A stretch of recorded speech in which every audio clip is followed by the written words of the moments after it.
আমার কাছে নেই তো বুবু ভাজা বাদাম, কিন্তু গানটা ততক্ষণও ক্যাচি ছিল না যতক্ষণ না একটি ছেলে সেটা রিমিক্সটা তৈরি করে। যখন ওই বাদাম কাকুর ভাইরাল, আমি তখনই জানতাম উনি বেশি দিন আলোচনায় থাকবেন না।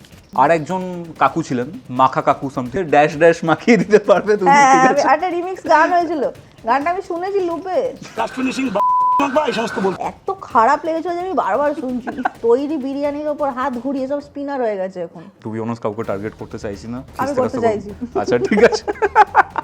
গোটা খাসি, গোদা খাসি কি সব বললে, লাল লাল ঝাল ঝাল গোটা খাসি আমি ছড়িয়ে দেখিয়ে দেবো। ভিডিওর ক্যাপশন দেখছি, নন্দিনীর ব্যাপারে কি বললো মিষ্টি দি,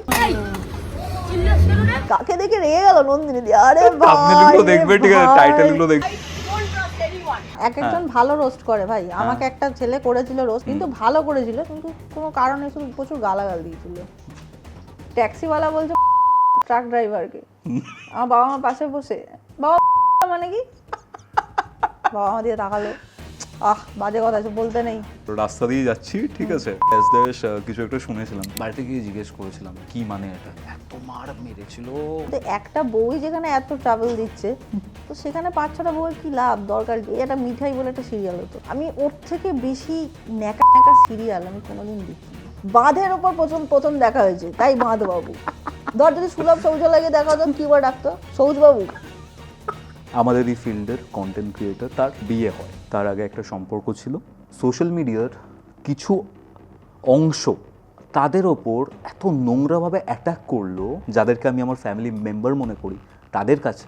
বিষয়টা হচ্ছে যে মোমেন্টে তুই প্রোফাইলটাকে তোর অ্যাচিভ করিস, পাবলিক ফিগার, আমরা ভাবি শুধু পাবলিক ফিগার লেখা আছে, অ্যাকচুয়ালি ব্র্যাকেটে পাবলিক প্রপার্টিটাও লেখা হয়ে যায়, যেটা আমরা পড়তে পারি না। আজকে যে ছেলে বা যে মেয়েগুলো ওকে টার্গেট করে এগুলো লিখেছে, তাদের জীবনে কি একটাই সম্পর্ক হয়েছে? এক্স্যাক্টলি। জন্মেই যাকে ভালো লেগেছিল তার সাথেই রয়েছে, তাদের ব্রেকআপ হয় না, তাদের প্যাচ আপ হয় না। ভূতে বিশ্বাস করো? আমি যখন চোখ খুললাম, আমি দেখলাম আমার ওপর একেবারে সমান্তরালভাবে আরেকজন শুয়ে, আমার দুটি হাতের ওপর তার দুটো হাত, এবং সে বিভৎস ক্রুয়েল একটা মুখ করে আমার দিকে তাকিয়ে হাসছে।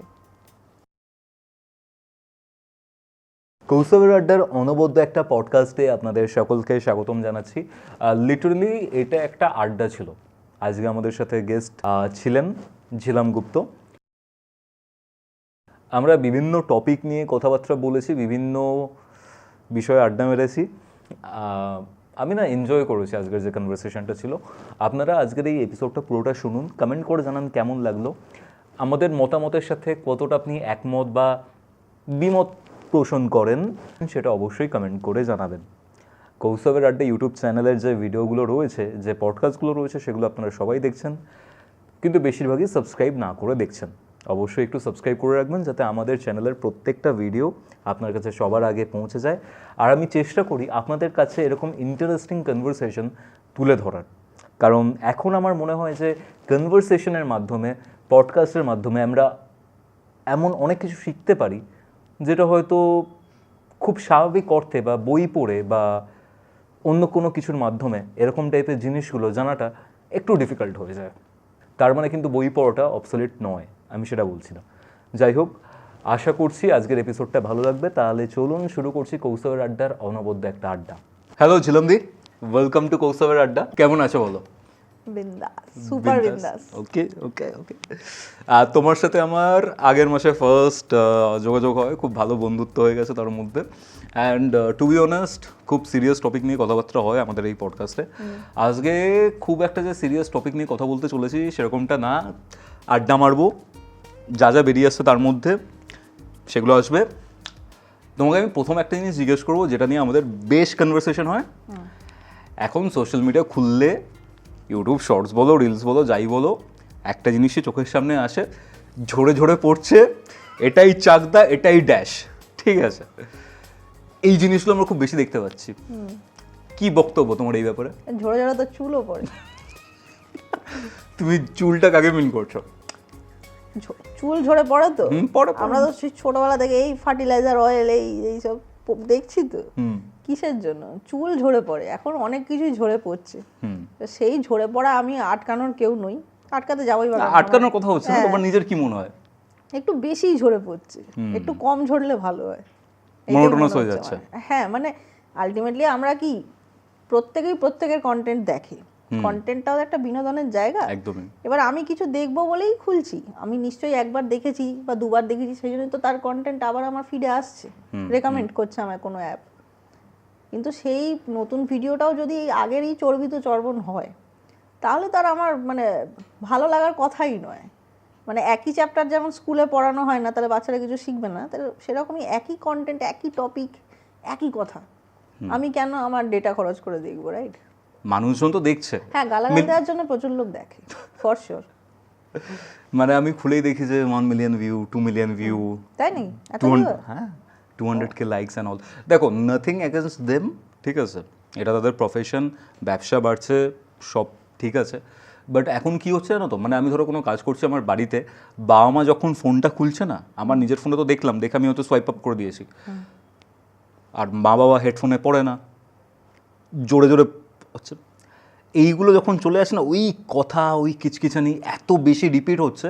তো আমার মনে হয় আমাদের জেনারেশনের কয়েকজন আছে বা অনেক বেশি জনই আছে যারা এইগুলো শুনে শুনে হালকা একটু ফ্রাস্ট্রেটেড হয়ে যাচ্ছে এখন। হালকা ফ্রাস্ট্রেটেড হওয়ার কি আছে, ভারী ফ্রাস্ট্রেটেডও হয়ে যাচ্ছে। মানে যেমন আমি খুব বিরক্ত হই একই কথা, যেরকম আমার মায়ের অভিযোগগুলো একরকম হয়, ছোট থেকে একই জিনিস, তোর কিছু হবে না, তোরা সব, আমি জুতো সেলাই থেকে চণ্ডীপাঠ করি, এইসব বলে। ঠিক আমার যেমন ওগুলো শুনতে ইচ্ছে করে না, আমার ওই গোটা খাসি, গোদা খাসি, কী সব বললে, লাল লাল ঝাল ঝাল, এসব ঢপের কীর্তন ঘেয়ে শুনতে একদম বিরক্ত লাগে। মানে আই ডোন্ট ফিল গুড। কেন ভালো লাগবে আমার কথাটা, যদি আমাকে বলে কেন তোমার ভালো লাগছে না, কারণ রোজই তো বিরিয়ানি দেখছি। বিরিয়ানিটা বড় কথা নয়, আমার কথা কি, কেউ যদি আমাকে জিজ্ঞেস করে তোমার ভালো লাগছে না কেন, তোমার অভিযোগ কিসের, আমি তাকে পাল্টা প্রশ্ন করবো যে ভালো লাগবে কেন সেটা আগে বলো। আরে আমি দেখে নিয়েছি ভাই, তৈরি বিরিয়ানির ওপর হাত ঘুরিয়ে সব স্পিনার হয়ে গেছে এখন, কেউ লেগ স্পিনার, কেউ অফ স্পিনার, সব হাত ঘুরিয়ে ঘি ডালে। এতদিন আমি মুরালিধরনকে হাত ঘুরিয়ে বল ডালতে দেখেছি, এরা ঘি ডালে বিরিয়ানিতে, তৈরি বিরিয়ানির ওপর। আমি জানি ঘিয়ে, অত আমি এক্সপার্ট নই, বাট যেটুকু বাঙালি বা খাদ্যরসিক হিসেবে জানি, বিরিয়ানিটার একটা সার্টেন প্রসেস রয়েছে, যেটা হওয়ার সময় ঘি ফি আলু ফালু সব দিয়ে দেয়। তো ঘিটা তৈরি হওয়ার পর এক্সট্রা করে আমি কি প্রমাণ করতে ভিউজের জন্য 1 কেজি ঘি ইজ ইকুয়াল টু কত ভিউ আমার জানা নেই, বাট ওটা 1 কেজি ঘিয়ের 1 প্লেট বিরিয়ানি ওখান থেকে খাওয়া মানে আমার অত্যধিক ক্যালোরি দরকারের বেশি। হ্যাঁ, হার্ট সামালকে রাখো, এবং আমার শরীর খারাপের একটা বিভৎস চান্স রয়েছে, সেটা তো ডেফিনেটলি। এবার ঠিক আছে, মেনে নিলাম it's a new thing, maybe 1 KG ঘি তৈরি বিরিয়ানির ওপর ঢালা, কিন্তু সেটাও তো আর নিউ থাকছে না, একই তো জিনিস হচ্ছে। হ্যাঁ, তোমার ভিডিওর একটা সার্টেন ফরম্যাট থাকতে পারে, কিন্তু তোমার প্রত্যেকটা ভিডিও সেম। তুমি একটা জিনিস দেখেছো, ইলিশ মাছের পাতুরিতে তৈরি হচ্ছে বা হান্ডি দিয়ে তৈরি হচ্ছে, সেখানে সর্ষের তেল যেমন ঢালা হচ্ছে, তার উপর একটু বাটারও ঢেলে দেওয়া হচ্ছে। আমি দেখিনি, আমি দেখেছি। ও যারা ওই ভাইসাব করে, ও ভাইসাব, তাদের দেখে একটা ভীষণ ভালো লাগা, ভালোবাসা আছে, পিরিত আছে একটা। আর শুধু বাটার না, আমুল কা বাটার বাতাইয়ে, চিজ তার ও উপরে, ভাইসাব 500 বাটার চালায়া। আমি জানি না কি অবসেশন এটা, যারা খায় তারা বলতে পারবে, আমি খুব এতটাও খাই না। আই লাভ ফাস্ট ফুড, কিন্তু এতটাও না। আরেকটা যেটা অ্যাসপেক্ট হচ্ছে জিলামদি, ঠিক আছে, এখানে টু বি অনেস্ট কাউকে টার্গেট করতে চাইছি না ভাই, কেউ খিস্তে করতে চাইছি। আচ্ছা ঠিক আছে। তুমি যখন কন্টেন্ট ক্রিয়েশন শুরু করেছো 2019 বা 20 দিকটাতে, আমরাও সেই সময় শুরু করেছি 20 শেষের দিকে রাদার, সেই সময় সোশ্যাল মিডিয়া আর এখনের যে সোশ্যাল মিডিয়া 4 বছর পর, ঠিক আছে, কন্টেন্ট, অডিয়েন্স দুটোই তো চেঞ্জ হয়েছে। তখনের সাথে এখনের পার্থক্যটা কি? দেখ, যখন আমরা শুরু করেছি, মানে যারা লকডাউনে কি করবে জানতো না, তখনও জীবনে কোনো দিশা ছিল না, মানে অন্তত কন্টেন্ট ক্রিয়েশনে আসবে ভাবেনি, তারা মোটামুটি একটা জায়গা পেয়েছিল, কারণ মানুষ অনেক বেশি মোবাইল সেন্ট্রিক হয়ে পড়েছিল বাড়িতে থাকার দরুন। তারপরে কি হয়, আবার যখন মানুষ রেগুলার লাইফে ফিরে যায়, তখন হয়তো তার সেই ব্যস্ততাটা আবার ফিরে এসছে, কিন্তু এই মুখগুলো চেনা হয়ে গেছে যারা ওই নিঃসঙ্গতার দিনগুলো ফোনের মধ্যে সঙ্গী হিসেবে ছিল। কিন্তু তারপরে তখনও না এত পাগলামও ছিল না। আমি বলছি না আমি ফাঁকা মাঠে গোল দিয়েছি, আমি যে সময় স্টার্ট করেছি বহু লোক কন্টেন্ট ক্রিয়েটার ছিল, ইনফ্যাক্ট যারা বহু দিন ধরে করছে তারা তো ছিলই, আমারই মতন আরও অনেকে শুরু করেছিল। কিন্তু এখন যেটা হয়ে গেছে, লোকে ভাবে এটা খুব ইজি, 4টি ভাট বকবো প্রচুর ভিউ এসে যাবে, সেটা হয় না। যারা ভাটটাও ভালো করে বকতে পারে না, আমি নিজেই ভাট বকে ভিউ নিই। আমি বলছি না আমি খুব বিরাট একটা মহাপুরুষের মতো কোনো কাজ করি, আমি ভাটই বকি, কিন্তু ভাটটা বকার মধ্যেও রাখি যেটা ভাটটা শুনলে লোকের একটু মজা লাগে, এটা আমার মূল উদ্দেশ্য থাকে। কিন্তু ভাট না বকে ভাটের মতন অ্যাক্টিভিটিস করাটাও আমি প্রেফার করো না। বাই দ্য ওয়ে আমি কোনো মাহেশ ভাটকে টার্গেট করছি না, এখানে ভাট মানে ভাটই। ওয়ান লাইনারগুলো কিন্তু হেভি। এই যে ধরো একটা কনসেপ্ট আছে এখনকার সোশ্যাল মিডিয়াতে, যে কেউ যখন তখন ভাইরাল হয়ে যায়। এই যে ভাইরাল হওয়ার যে ব্যাপারটা, সেটা খুব একটা আমার নিজের মনে হয় যে পার্মানেন্ট নয়। কারণ তুমি বাদাম কাকুকে দেখো, রানু মণ্ডলকে দেখো, ইভেন আরও অনেক দিদি আছে, স্মার্ট দিদি, আনস্মার্ট দিদি, অনেকে মিষ্টি ঝাল দিদি অনেকে আছেন, ঠিক আছে? তো এই যে ভাইরাল হওয়ার যে ব্যাপারটা, ঠিক আছে, এই ভাইরাল আর ক্রিয়েটার এই দুটোর মধ্যে ডিফারেন্স এই। কারণ আমি জানি যে অনেক ক্রিয়েটার রয়েছে আমাদের যোগাযোগের মধ্যেই রয়েছে, তারা কিন্তু খুব ভালো ভিডিও বানায়, তারা কিন্তু খুব বেশি ভিউ পায় না বা খুব বেশি এক্সপোজার পায় না, বাট ভাইরাল হয়ে গেলে তোমাকে সবাই চেনে, নেম ফেম সব পাচ্ছ। তো একজন ভাইরাল হওয়া মানুষের মধ্যে আর একজন ক্রিয়েটার মানুষের মধ্যে বেসিক কি ডিফারেন্স, অ্যান্ড কেন লোকজন ভাইরাল হয় আবার অনেক ভালো ক্রিয়েটার ভাইরাল হয় না? যখন ওই বাদাম কাকু ভুবন বাদ্যকর যখন ভাইরাল হয়েছেন, আমি তখনই জানতাম উনি বেশি দিন ভাইরাল বা আলোচনায় থাকবেন না। তার কারণ হচ্ছে উনি নিজের কারণে ভাইরাল হয়েছেন, এটা অমান্য করার কোনো জায়গা নেই। ক্যাচি ছিল কিন্তু গানটা। হ্যাঁ, গানটা ক্যাচি ছিল, কিন্তু গানটা ততক্ষণও ক্যাচি ছিল না যতক্ষণ না একটি ছেলে সেটা রিমিক্সটা তৈরি করে। উনি একটা খুব ক্যাচি লাইন বানিয়েছিলেন, যেটা বললে লোকে ইন্টারেস্ট নিয়ে শুনতে পারে, বাইরে সাইকেলে করে কে এসে এসব বলছে, লোকে বেরিয়ে এসে দেখতো। কিন্তু ওটাকে রাতারাতি একটা ছন্দ মিলিয়ে একটা গান তৈরি করে দেওয়া, সেটার যে বিপুল একটা প্রশংসা পাওয়ার দাবিদার কিন্তু সেই ছেলেটিও, যে ওই লাইনটা রিমিক্স করেছিল।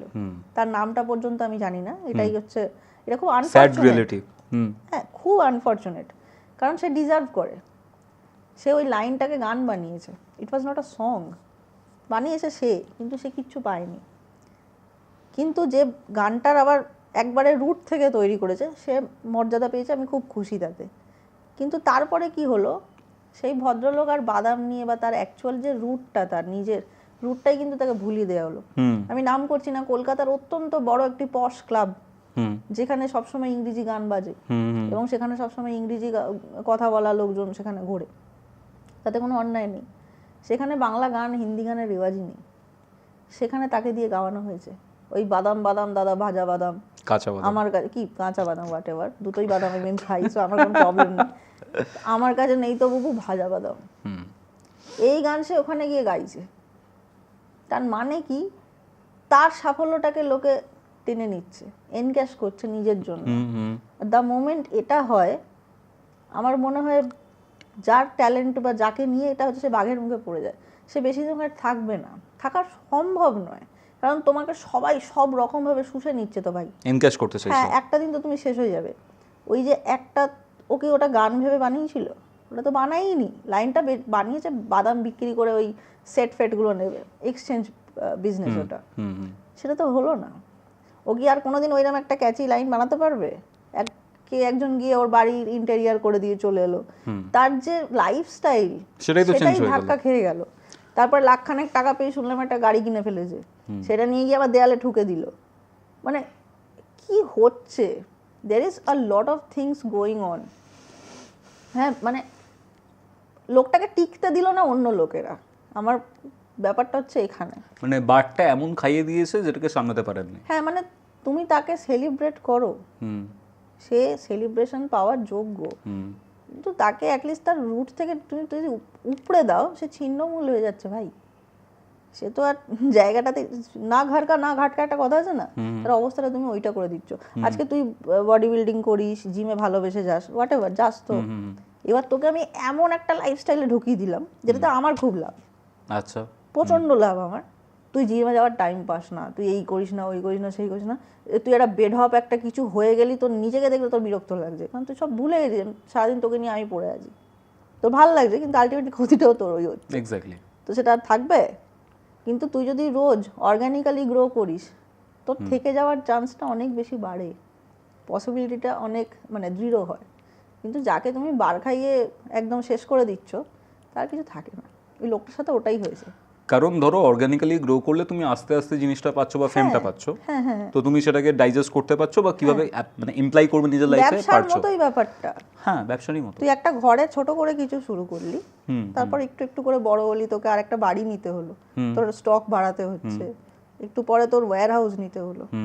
You are growing your business organically, microscope যেরকম হয়েছিল গ্যারেজে একটা স্টার্ট হ্যাঁ, হয়েছিল মানে সামথিং। একদম ছোট থেকেই তো মানুষ শুরু করে, বাড়তে বাড়তে, কারণ সে যত বাড়ছে একটু একটু করে তার থাকার জায়গাটা দৃঢ় হচ্ছে। কিন্তু তুই রুটটা স্টেবল হ্যাঁ, হচ্ছে। এবার তুই রাস্তায় থাকিস, এই 6 টাকায় 1 কোটি লটারি কেটে নিলি, 1 কোটি টাকা পেলি, তোর কিন্তু কিচ্ছু নেই, তুই রাস্তায় থাকিস, ট্যাক্স ফ্যাক্স কেটে 60-70 লাখ টাকা পেলি, ধাঁই করে আগে তুই পাগল হয়ে যাবি। এই টাকাটা নিয়ে আমি কী করবো, না তোর কাছে ব্যাংক অ্যাকাউন্ট আছে, না কিছু আছে। কিভাবে ইউজ করবো সেটাই তো জানি না, এক্স্যাক্টলি দ্যাট হ্যাজ হ্যাপেন্ড। তখন মিস ইউজ করবো। ভুবন বাদ্যকর ও তো জানেই না ও এই পপুলারিটিটাকে কিভাবে কাজে লাগাবে। এক্স্যাক্টলি এটাই। He didn't know.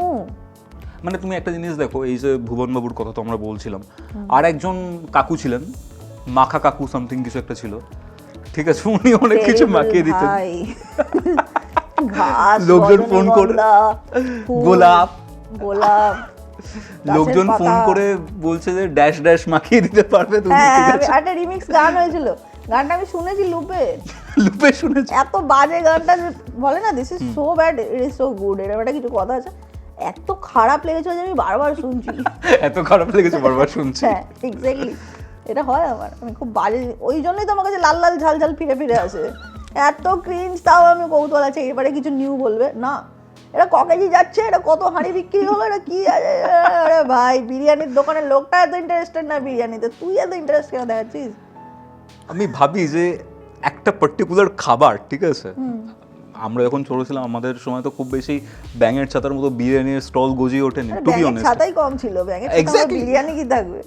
ধরো এখনকার দিনে 2024-এ দাঁড়িয়ে, ধরো আমরা 2019-এ স্টার্ট করেছি, তুমি 2020 শেষের দিকে স্টার্ট করেছো, যাই হোক, এই সময় দাঁড়িয়ে যারা যারা নতুন কন্টেন্ট ক্রিয়েশন করার কথা ভাবছেন, তারা তো এইসব জিনিসপত্র দেখে, কারণ এদিকে ম্যাসিভ ভিউ আছে, সাবস্ক্রাইবার হাইক এত বেশি হচ্ছে, শর্টসে এত ভিউজ আসছে, একজন পার্টিকুলার ধরো রোড সাইডে যিনি ব্যবসা করছেন সেই দোকানদারকে, দোকানদারের খাবারটাকে দেখিয়ে বা তাকে দেখিয়ে তার সাথে কথাবার্তা বা ইন্টারাকশন করে ম্যাসিভ ভিউজ আসছে। ফার্স্ট অফ অল আমার নিজের পার্সোনালি মনে হয় যে দোকানদারের উপকার করার থেকে বেশি যারা বানাচ্ছেন, যেটা ডেফিনেটলি হয়, তারা নিজেদের ভিউজের ব্যাপারে বেশি চিন্তিত, রাইট? 2024-এ দাঁড়িয়ে ধরো কেউ এরকম একটা চ্যানেল খুললো, ম্যাসিভ ভিউ পেলো, এগিয়ে যাচ্ছে, টাকাও পাচ্ছে, তোমার কি মনে হয় আজ থেকে 2-3 বছর পর এগুলো রিলেভেন্ট থাকবে? যদি রিলেভেন্ট না থাকে, তখন তারা এই যে কষ্ট করে প্রত্যেক দিন রোদ ঝড় জলের মধ্যে ওই দোকানে গিয়ে সেই জিনিসপত্রগুলোকে দেখাচ্ছেন, সেগুলোর ভিডিও করে এডিট করে আপলোড করছে, তারা যে এই যে পরিশ্রমটা করলো, পরিশ্রম তো ডেফিনেটলি করছে তারা, যদি এগুলো রিলেভেন্ট না থাকে তখনকার দিনে, তখন তাদের অবস্থাটা কী হবে? কারণ তারা তো এই ইনকামের প্রতি তারা একটা তো ভরসা জন্মাবে, সেটার উপর বেস করে লাইফস্টাইলটা তারা তৈরি করছে।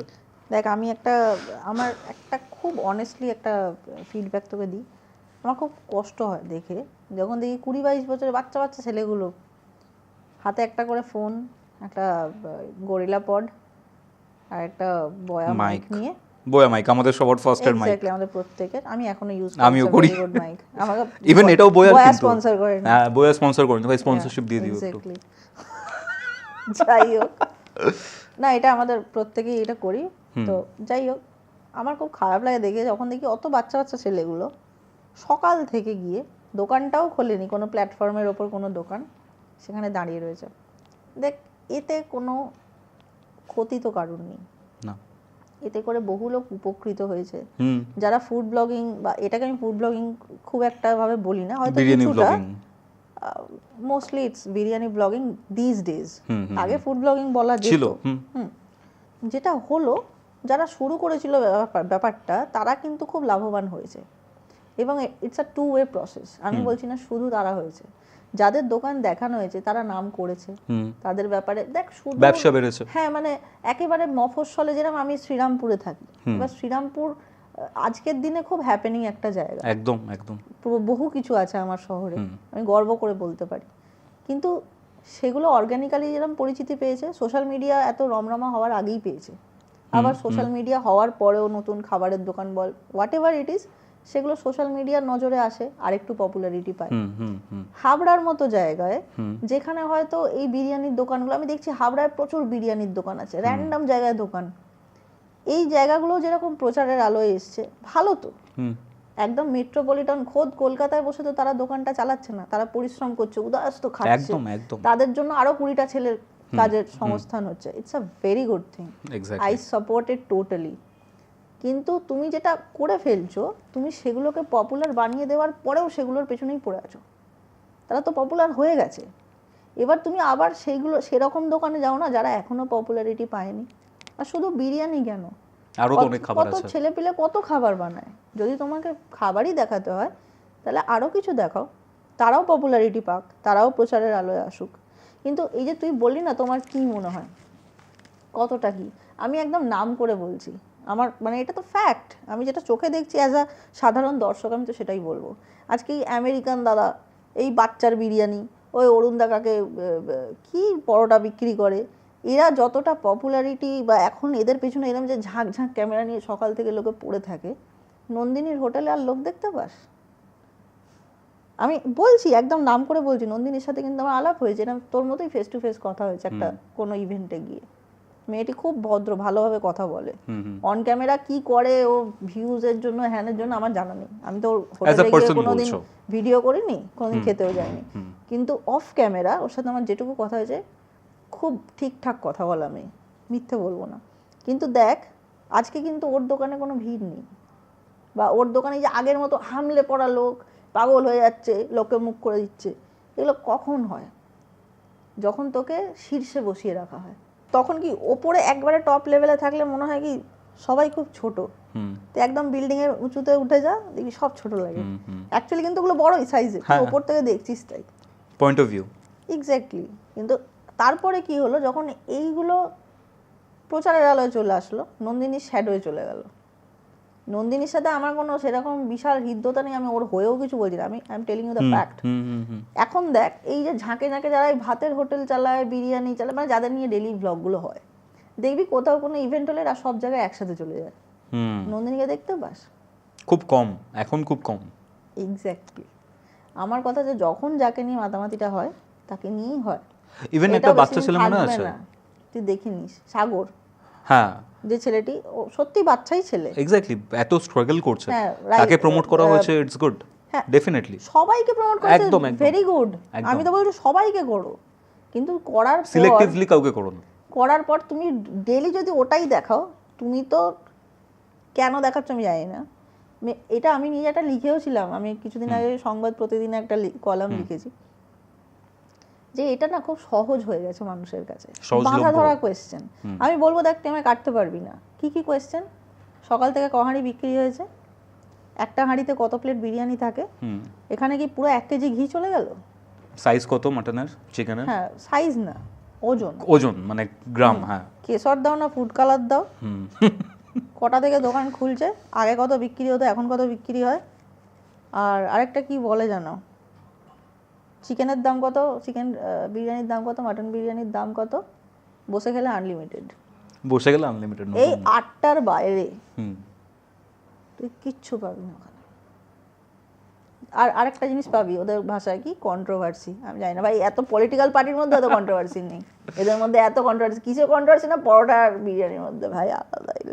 এই দোকানদার একজনের ব্যাপারে এটা বলেছে, ওই দোকানদার এটা বলেছে, তুমি কি সাপোর্ট করো? আরে সেইখানে একটা ভিডিওর ক্যাপশন দেখছি, নন্দিনীর ব্যাপারে কি বললো মিষ্টিদি, কাকে দেখে রেগে গেল নন্দিনী। আরে ভাই দেখবে, ঠিক আছে, টাইটেল গুলো দেখবে। আগে আমাদের এখানে অ্যান্টি সোশ্যালদের নাম তো হুব্বা শ্যামল, এবার হুব্বা মিষ্টি, হুব্বা নন্দিনী, হাত কাটা নন্দিনী। দে ভাই, ও কাকা, ও এই যে ধরো যেটা নিয়ে কথা কি বল ভাই, হুব্বা শ্যামল একটা সিনেমা হলো না শ্যামলকে নিয়ে কিছুদিন আগে, মোশাররফ করিম হিরো, ব্রাত্য বসু ডিরেক্টর, দেখিনি গো, সরি আমি ভুলেও গেছি ভাই, এত হাসলাম ভুলেই গেলাম। এই যে ধরো হুব্বা পরোটা, এখনকার দিনে ধরো এইগুলো নিয়ে এখন ব্লগ হচ্ছে, ধরো একটা ট্রেন্ড উঠেছে বলতে পারো যে রোড সাইড যারা আছেন, যারা খাবার সেল করছেন, এত পরিশ্রম করছেন, তাদেরকে তুলে ধরার, অ্যান্ড তাদের খাবারে ওই 8টা প্রশ্নের কথা বললে সেই প্রশ্ন, অ্যান্ড সেটা দিয়ে কন্টেন্টটা চলছে। তোমার কি মনে হয় যে এটা রিলেভেন্ট থাকবে? মানে ধরো আমরা যখন বাংলা কমিউনিটির ইনিশিয়াল স্টেজে যদি দেখি কিরণদাকে দিয়ে, মানে বঙ্গাইকে দিয়ে, আমি যদি বলি ইনিশিয়েশন, এটা যদি বলি অন্য কেউ আমাকে খিস্তি করবেন না প্লিজ। না, আরো আমার অনেক, মনে হয় না, কারণ ওকে দেখেই বহু লোক করেছে। আমি নিজে করেছি, আমি নিজে ইউটিউব স্টার্ট করেছি, one of the main reason হচ্ছে বঙ্গাই, কিরণদা, ঠিক আছে। এবার তখনকার দিনে রোস্টটা খুব রিলেভেন্ট ছিল, ঠিক আছে, রোস্ট এখনো রোস্টিং রিলেভেন্ট আছে। ডেফিনেটলি আছে। আমাকে কত লোক রোস্ট করে দিয়েছে, যদি কোনো মাথা মুন্ডু বুঝতে পারেনি কি বললো, সে তো করেছে। বা হিন্দিতেও দেখো তুমি না, রোস্টিং, এক একজন ভালো রোস্ট করে ভাই। আমাকে একটা ছেলে করেছিল রোস্ট, আমি ভিডিওটা খুঁজে পেলাম না, কিন্তু ভালো করেছিল, কিন্তু কোনো কারণে শুধু প্রচুর গালাগাল দিয়েছিল, কোনো কারণ নেই। তারা আমার লুক নিয়ে কত কথা, মানে কন্টেন্ট নিয়ে বলে তো, ওই তো চুল কাটা, ওই তো দেখতে, যা বাবা তুই তো আমার সাথে বিয়ে করতে আসছিস না, আমি চুল কাটি, আমার লুক কি তাতে কি, আমি ভিডিওটা নিয়ে, আমার ভিডিও নিয়ে কোনো কথা নেই, যত কথা লুক নিয়ে আর নেই। ইভেন মিউজিক নিয়েও খুব ভালো ভিডিও, মানে আমি আচ্ছা। এখনো দেখি, যাই হোক। এবার এখানে বিষয়টা হচ্ছে হিন্দিতেও তুমি দেখো ক্যারিমিনাটি, এবার তো ভুবন বামে তো ভাইন্স ছিল কনসেপ্টটা, শর্ট ভিডিও। এবার একটা সময় রোস্টিং বিশাল চলছিল, বা ইভেন বাংলাতেও বিশাল চলছিল, এখনো চলে ভাই, চলে, বাট আগেকার মতো কি চলে? তোমার কি মনে হয়? তার কারণ হচ্ছে এখন না টেস্ট পাল্টেছে তো মানুষের। না, টেস্ট কিছু পাল্টায় না। টেস্ট দেখ, মানুষ প্রতিনিয়ত নতুন কিছু দেখতে চায়। তুই মানুষের নেচারটা চেঞ্জ করতে পারবি কি? না, না, নেচার কারোর চেঞ্জ হয় না। আজকে একটা ক্যারিমিনাটি 1 মাসে 1.5 মাসে একটা করে ভিডিও দেয়, বা তাও দেয় না, 30 মিলিয়ন ভিউ হয়ে গেল ধাম করে, কেন হচ্ছে? ফেস ভ্যালু তো রয়েছে, সেটা একটা ফেস ব্যাপার। ভ্যালু গুলি মার, ওর ভিডিওর নেচারগুলো তো ওর একই সার্ভ করে যাচ্ছে। ওর একটা এমন জায়গা ক্রিয়েট হয়েছে, সবাই যেন ওর থেকে আমি কি এক্সপেক্ট করতে পারি, এবং প্রত্যেকটা ভিডিও দেখবি আগেরটার ভিউকে ছাপিয়ে যায়। কারণ কি, ও ওই নেচারটাকেই ধরে রেখেছে এবং ওটাকে এনহ্যান্স করছে প্রত্যেকটা বার। তাহলে কি দর্শকদের নেচারও চেঞ্জ হয়নি, তাদের চাহিদাও চেঞ্জ হয়নি, কিন্তু কেটার করার প্রচুর মানুষ এসে গেছে, এবং অনেক আজে বাজে জিনিস হয় যেগুলোর কোনো মাথা মুন্ডু নেই। আমি এর আগেও অন্যান্যদের পডকাস্টে গিয়েও একই কথা বলেছি, যেগুলো দেখ, আমার না এই শরীর দেখানো ফেকানো নিয়ে কোনো প্রবলেম নেই, তার কারণ যে দেখাচ্ছে তার শরীর, তার পার্সোনাল ব্যাপার, সে বুঝবে, কিন্তু একটা পারপাস তো থাকে। শরীরটা দেখে তুমি কি বলছো? আমি যদি মনে করি যে আমি একটা কেউ মেয়ে পিঠ দেখাচ্ছে, লেটস সে পিঠ দেখাচ্ছে, পিঠও তো একটা শরীরের খুব গুরুত্বপূর্ণ জায়গা।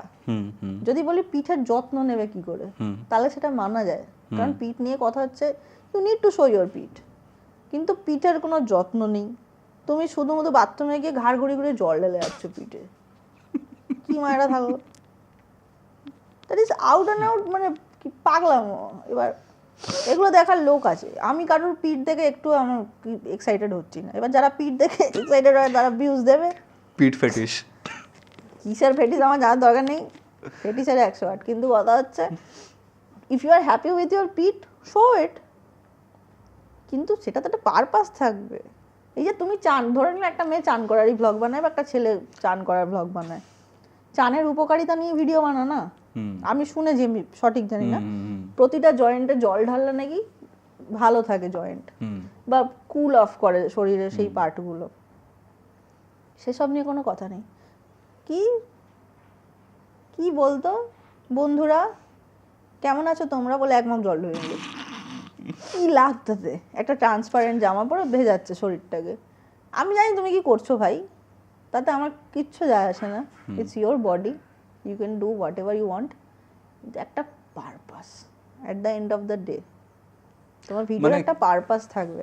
ভিউজটাই শুধু পারপাস হয় না, তোমার ভিডিওটা কোনো পারপাস সার্ভ করলে ভিউজ অটোমেটিক্যালি আসবে। আমার মনে হয় না যে মানে ধরো তুমি ভিউজ পাচ্ছ, পারপাস নেই, একটা না একটা সময় গিয়ে তুমি হারিয়ে যাবে। তো হারিয়েই তো গেছে এরা। আমি যার কথা বলছি, সোনারা করে ভিউ করতো, সে এখন আর জল ঢালে না। বৌদি সামথিং বৌদি, তাই না? আমি বলতে চাই না, আমি নামটা বলছি না, শুধরে গেছে। আমি তার ভিডিও দেখেছি রিসেন্টলি, আগের মতো 7 লাখ 8 লাখ ভিউ নেই। শুধরে গেছে বলে কি? হ্যাঁ, তার কারণ সে আগে সোনারার উপর পেতলের সোনারা একটু খেয়ে নাও, অনেক কিছু করতো। লোক এত বদমাস, ওকে গিয়ে কমেন্টে লিখতো ভদ্র ভিডিও বানা না, স্ট্রেট টু দ্য গাড়ি। হ্যাঁ, তোকে কি এমনি এমনি সাদা গালাগালি দিই? সবাই সমাজ সংস্কারক তার কমেন্ট বক্সে। এবার ও সংস্কারক হয়ে সংস্কারী হয়ে গেছে।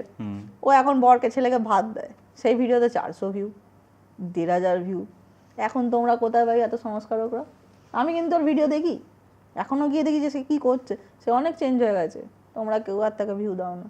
তার মানে কি প্রবলেম তোমাদেরই? তোকে আমি কি বললাম, ক্রিঞ্জের একটা বিরাট মার্কেট রয়েছে যেটাকে তুই কখনো ইগনোর করতে পারবি না। তুই চাইলে ওই মার্কেটে ডুব দে, না চাইলে সরে থাক, দ্যাটস ইট।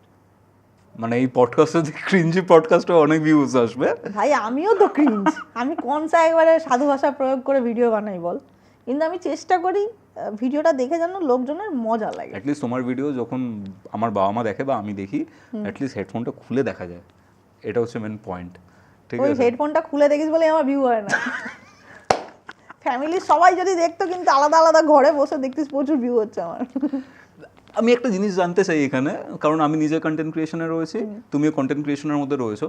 তো যারা আমরা কন্টেন্ট ক্রিয়েটর রয়েছি, ঠিক আছে, এখন ধরো আমাদেরকে দেখে, আমি জানি না, আমি অতটাও বড় হইনি, বাট তোমাকে দেখে আমি বলতে পারি যে অনেক মানুষ, অনেক বাচ্চা ছেলে ধরো 11-12 পাস করেছে বা কলেজ পাস করেছে, তারা সোশ্যাল মিডিয়াতে আসছে কন্টেন্ট ক্রিয়েটর হওয়ার জন্য, ভাইরাল বা ভিউজের জন্য, প্যাশন থেকে আসছে। সেটার জন্য পড়াশোনাটাকে সাইডলাইন করছে, যে না ভাই আমি আর গ্র্যাজুয়েশন কিচ্ছু করবো না, আমি শুধু ভিডিও বানাবো। ঠিক আছে, ভিডিও বানিয়ে ভাই আমি ক্রিয়েটার হব, কন্টেন্ট ক্রিয়েটার হব। তোমার কি মনে হয় যে এই যে কন্টেন্ট ক্রিয়েটার হতে গেলেও তো একটা পড়াশোনার দরকার রয়েছে, এবার এই যে পড়াশোনাটা ছেড়ে আসছে কন্টেন্ট ক্রিয়েট করতে, এটা তো রিস্কি ব্যাপার। তোমার কি মনে হয় পড়াশোনা কতটা ইম্পর্টেন্ট? দেখ, আমি যদি একবারে তুই যে জেনারেশনের কথা বলছিস, আমি যদি সেই জেনারেশনেরই হতাম, তাহলে মেবি এই যে গ্লসটা রয়েছে প্রফেশনটার মধ্যে, এই গ্লসটার জন্য আমারও মনে হতো কী হবে পড়ে, তাই তো আমি জাস্ট এই বছরটা কোনো রকমে এটা বেরিয়ে যাই হরকে, মাধ্যমিক বা উচ্চ মাধ্যমিক, বাবার থেকে টাকা না একটা ফোন নিয়ে নেবো, একটা 600 টাকা দিয়ে একটা পড কিনে নেবো, চলে যাবো। ওই তো বিরিয়ানির দোকানগুলো রয়েছে, লাইন দিয়ে চলে যাবো, প্রচুর টাকা, প্রচুর ফেম, সবাই আমায় চিনবে, শেষ। কিন্তু আমি এই জেনারেশনের না, আমাদের জেনারেশনটা ছিল সেই জেনারেশন যে সময় বাবা মা, বাড়ির লোক, আত্মীয় স্বজন, পাড়ার লোক এসেও বলতো পড়ছো তো ভালো করে, নাহলে কিন্তু সামনে তো মাধ্যমিক। আর যেহেতু আমি মেয়ে হয়ে জন্মেছি, আমার তো বিয়েটাও আর একটা বড় পরীক্ষা, নাহলে কিন্তু বিয়ে হবে না। হ্যাঁ, শ্বশুর বাড়ির লোকে কি বলবে তখন, মানে শ্বশুর বাড়ির লোককে তুষ্ট করার জন্য পড়তে হবে, বুঝতে পারছো? ওটা আরও একটা বোর্ডের পরীক্ষা ওটা। কিন্তু বিষয়টা এখানে মানে কিরম হয়ে গেছে, আমরা যে বয়সে বিলং করি বা আমার যে এজ গ্রুপ, আমরা যখন পড়াশোনা করে শেষ করে ফেলেছি তখন ইন্টারনেটটার গ্রোথ শুরু হয়েছে। আর এখন যে জেনারেশনটা, তারা ফুল মানে একটা ব্লোন আউট ইন্টারনেট, মানে ইন্টারনেটের রেজ চলছে, সেটা দেখতে পাচ্ছে। তো এদের কাছে অ্যাক্সেসটা অনেক মানে আরো ইজির থেকে বড় কথা লোভনীয় আরো বেশি। না ইজি বলে তো লোভনীয়, মানে ইটস কোয়াইট ইজি। আমার কাছে ছিল না কিন্তু ইন্টারনেটের সঙ্গে এত অ্যাক্সেস, এত ইজি অ্যাক্সেস রাদার আমার কাছে ছিল না। তো ডেটাই এত বেশি দাম ছিল তখন, জানতামই না কি করে কি করতে হয়। এবার একটা 18 ছেড়ে দে, 16 বছরের ছেলেকে যে একটা ফোন দিয়ে দে না, তোকে পুরো পার্ট বাই পার্ট বুঝিয়ে দেবে কোনটার কি ব্যবহার। আরে ইভেন আমার ছোট ভাই 7-8 বছর বয়স, আমার থেকে ভালো ফোন চালাতে পারে। 7-8 বছর আমি ছেড়ে দিলাম, যে বয়সে একটা ছেলে মোটামুটি ছেলে হয়ে যায়, ও তো বাচ্চা 7-8 বছর, সে কিন্তু তোকে ফুল অন জ্ঞান দিয়ে দেবে কোন মোবাইল কিনলে ভালো হবে, কিসে ভিডিও করলে ভালো, কিসে স্টিল পিকচার ভালো, হ্যাঁ র্যাম ট্যাম সব জানে তারা। এবার কেসটা হচ্ছে তাদের কাছে কি হয়, এই বললাম না প্রফেশনটার এত গ্লস আছে, লোকে বলে এটা না করলেও চলবে, কিন্তু ক্যামেরাটা খোলার পর আমি যখন কথা বলবো, আমাকে কিন্তু অনেক জানতে হবে এবং সঠিক জানতে হবে, ভুলভাল কথা বললে হবে না। আমার যদি ভাষার ওপর দখল না থাকে, ডেপথ না থাকে, আমি কি বলবো? দেখো গাইস, 1 কেজি ঘি চলে গেল গাইস। এখানে কি হয় বলতো, আমি ভিডিও দেখি না, আমার খারাপ লাগে। একই কথা না, আমার ছোটবেলায় ভয়েস চেঞ্জ করতাম না, অ্যাক্টিভ প্যাসিভ, হ্যাঁ অ্যাক্টিভ প্যাসিভ, এরা অ্যাক্টিভ আর প্যাসিভ ভয়েসে কথা বলে। একটা লাইন এটা বললো তো, ওই লাইনটাকে একটু অন্যরকমভাবে বলবে, দেখো গাইস এই হাঁড়িতে 1 কেজি ঘি চলে গেল, 1 কেজি ঘি চলে গেল হাঁড়িতে। তার মানে কি, তার কাছে কথা নেই, সে কি বলবে সে জানেই না। আর ফুড ব্লগ করতে গেলে গাইসটা বলতেই হবে, না তো ফুড ব্লগ নয় কিন্তু। এবারও গাইস বলুক যা খুশি বলুক, আমার কথা হচ্ছে তোর কথা, তোর ভোকাবুলারিটা স্ট্রং হওয়া উচিত। বিকজ ফুড ব্লগিং করো, অবশ্যই করো যদি তোমার এটা প্যাশন হয়ে থাকে, কিন্তু তোমার কাছে যদি এনাফ ভোকাবুলারি না থাকে, যদি তোমার ল্যাঙ্গুয়েজ যদি এনরিচড না হয়, তোমার তো কথা নিয়েই কাজ, তুমি তো কথাই বলতে পারবে না। আর সেই জন্যই পড়াশোনাটা দরকার। তুমি যদি পড়তে আগ্রহী হও, তুমি জানতে পারবে বিরিয়ানিটা এসছে কোথা থেকে, ওয়াজেদ আলী শাহ কে, কেন কলকাতার বিরিয়ানিতে আলু থাকে, হায়দ্রাবাদে থাকে না। You need to know all this things. Definitely. কিন্তু তুমি সেটা বলছো না। কত হাঁড়ি বিরিয়ানি বিক্রি হলো, আর কত খেলে কি বসে খেলে আনলিমিটেড, এর বাইরে তুমি যেতেই পারছো না। কেন? বিকজ তোমার জ্ঞানটাই নেই বিরিয়ানি সম্বন্ধে। সেটা জানলে তো আরো ভালো, তুমি অন্যদের থেকে আরো এগিয়ে থাকবে। অন্যরা কত হাঁড়ি বলছে, আর বিরিয়ানির হাঁড়িটা এত বড় হয় কেন, তুমি সেটা বলছো। বা লাল কাপড় কেন মাথা থাকে। হ্যাঁ, তুমি সেটা বলছো। কালো কেন নয়, লাল কেন? তোমার কাছে অন্য তথ্য আছে যেটা অন্যদের কাছে নেই। পড়াশোনা করার এটা মহিমা। আমরা এখন ইউটিউব স্টার্ট করেছিলাম, বা তুমিও যখন স্টার্ট করেছিলে, দেখবে যে আমরা সমসাময়িক, আমার সাথে আরও অনেকে স্টার্ট করেছিল। এবার ধরো আমার কোনো কারণে ভালোবাসতাম বা অডিয়েন্স আশীর্বাদ করেছে, সেই কারণে ধরো এখনও কন্টিনিউ করতে পারছি।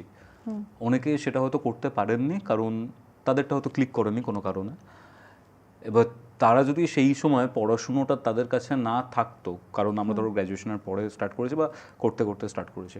এবার ধরো একটা 11-12-এর ছেলে ধরো ফুড ব্লগিং বা যে কোনো কিছুতে কন্টেন্ট ক্রিয়েশনে স্টার্ট করলো, সে ধরো ক্লিক করলো না, তখন তো 1-2 বছর হয়ে গেছে, তখন তো খুব ক্রিটিক্যাল কন্ডিশন হবে, কারণ তখন তার গ্র্যাজুয়েশন করা হয়নি, 2 বছর পেরিয়ে গেছে। সে তো, আর এখনকার দিনে কম্পিটিশন তুমি জানোই, তো সে তো অনেকের থেকে পিছিয়ে যাচ্ছে, এবং পিছিয়ে যাচ্ছে মানে আমার মতে যারা করছে, হুম দ্য মোমেন্ট হাতে কিছু টাকা আসবে, হুম এফডি করা উচিত। আচ্ছা মনিটারি সিকিউরিটি, ফিনান্সিয়াল সিকিউরিটিটা খুব দরকার। হুম কারণ একবার ধর কেউ প্রচুর পপুলারিটি পেয়ে গেল, 6 মাস পরে সেম থিং নাও থাকতে পারে। ডেফিনেটলি। তো তখনকার সময়টা কে ইনশিওর করবে? আগে সিকিউর হওয়া উচিত। ওই টাকা এলে একটা ধুম করে আইফোন কিনে নিলাম, আমি বিরাট বড় লোক, পরের দিন কিন্তু আইফোনে টাকাটা ভরানো যায়, পয়সা নেই, 150 টাকা রিচার্জ করার নেই, কিন্তু 1 লাখ টাকা আইফোন আছে। ওইটা যেন না, ওটা খুব লজ্জাজনক ব্যাপার। নিজের কাছে নিজের ছোট হয়ে যাওয়া। আমি দেখতে যাবো না কার কাছে 150 টাকা নেই, সে তো জানে।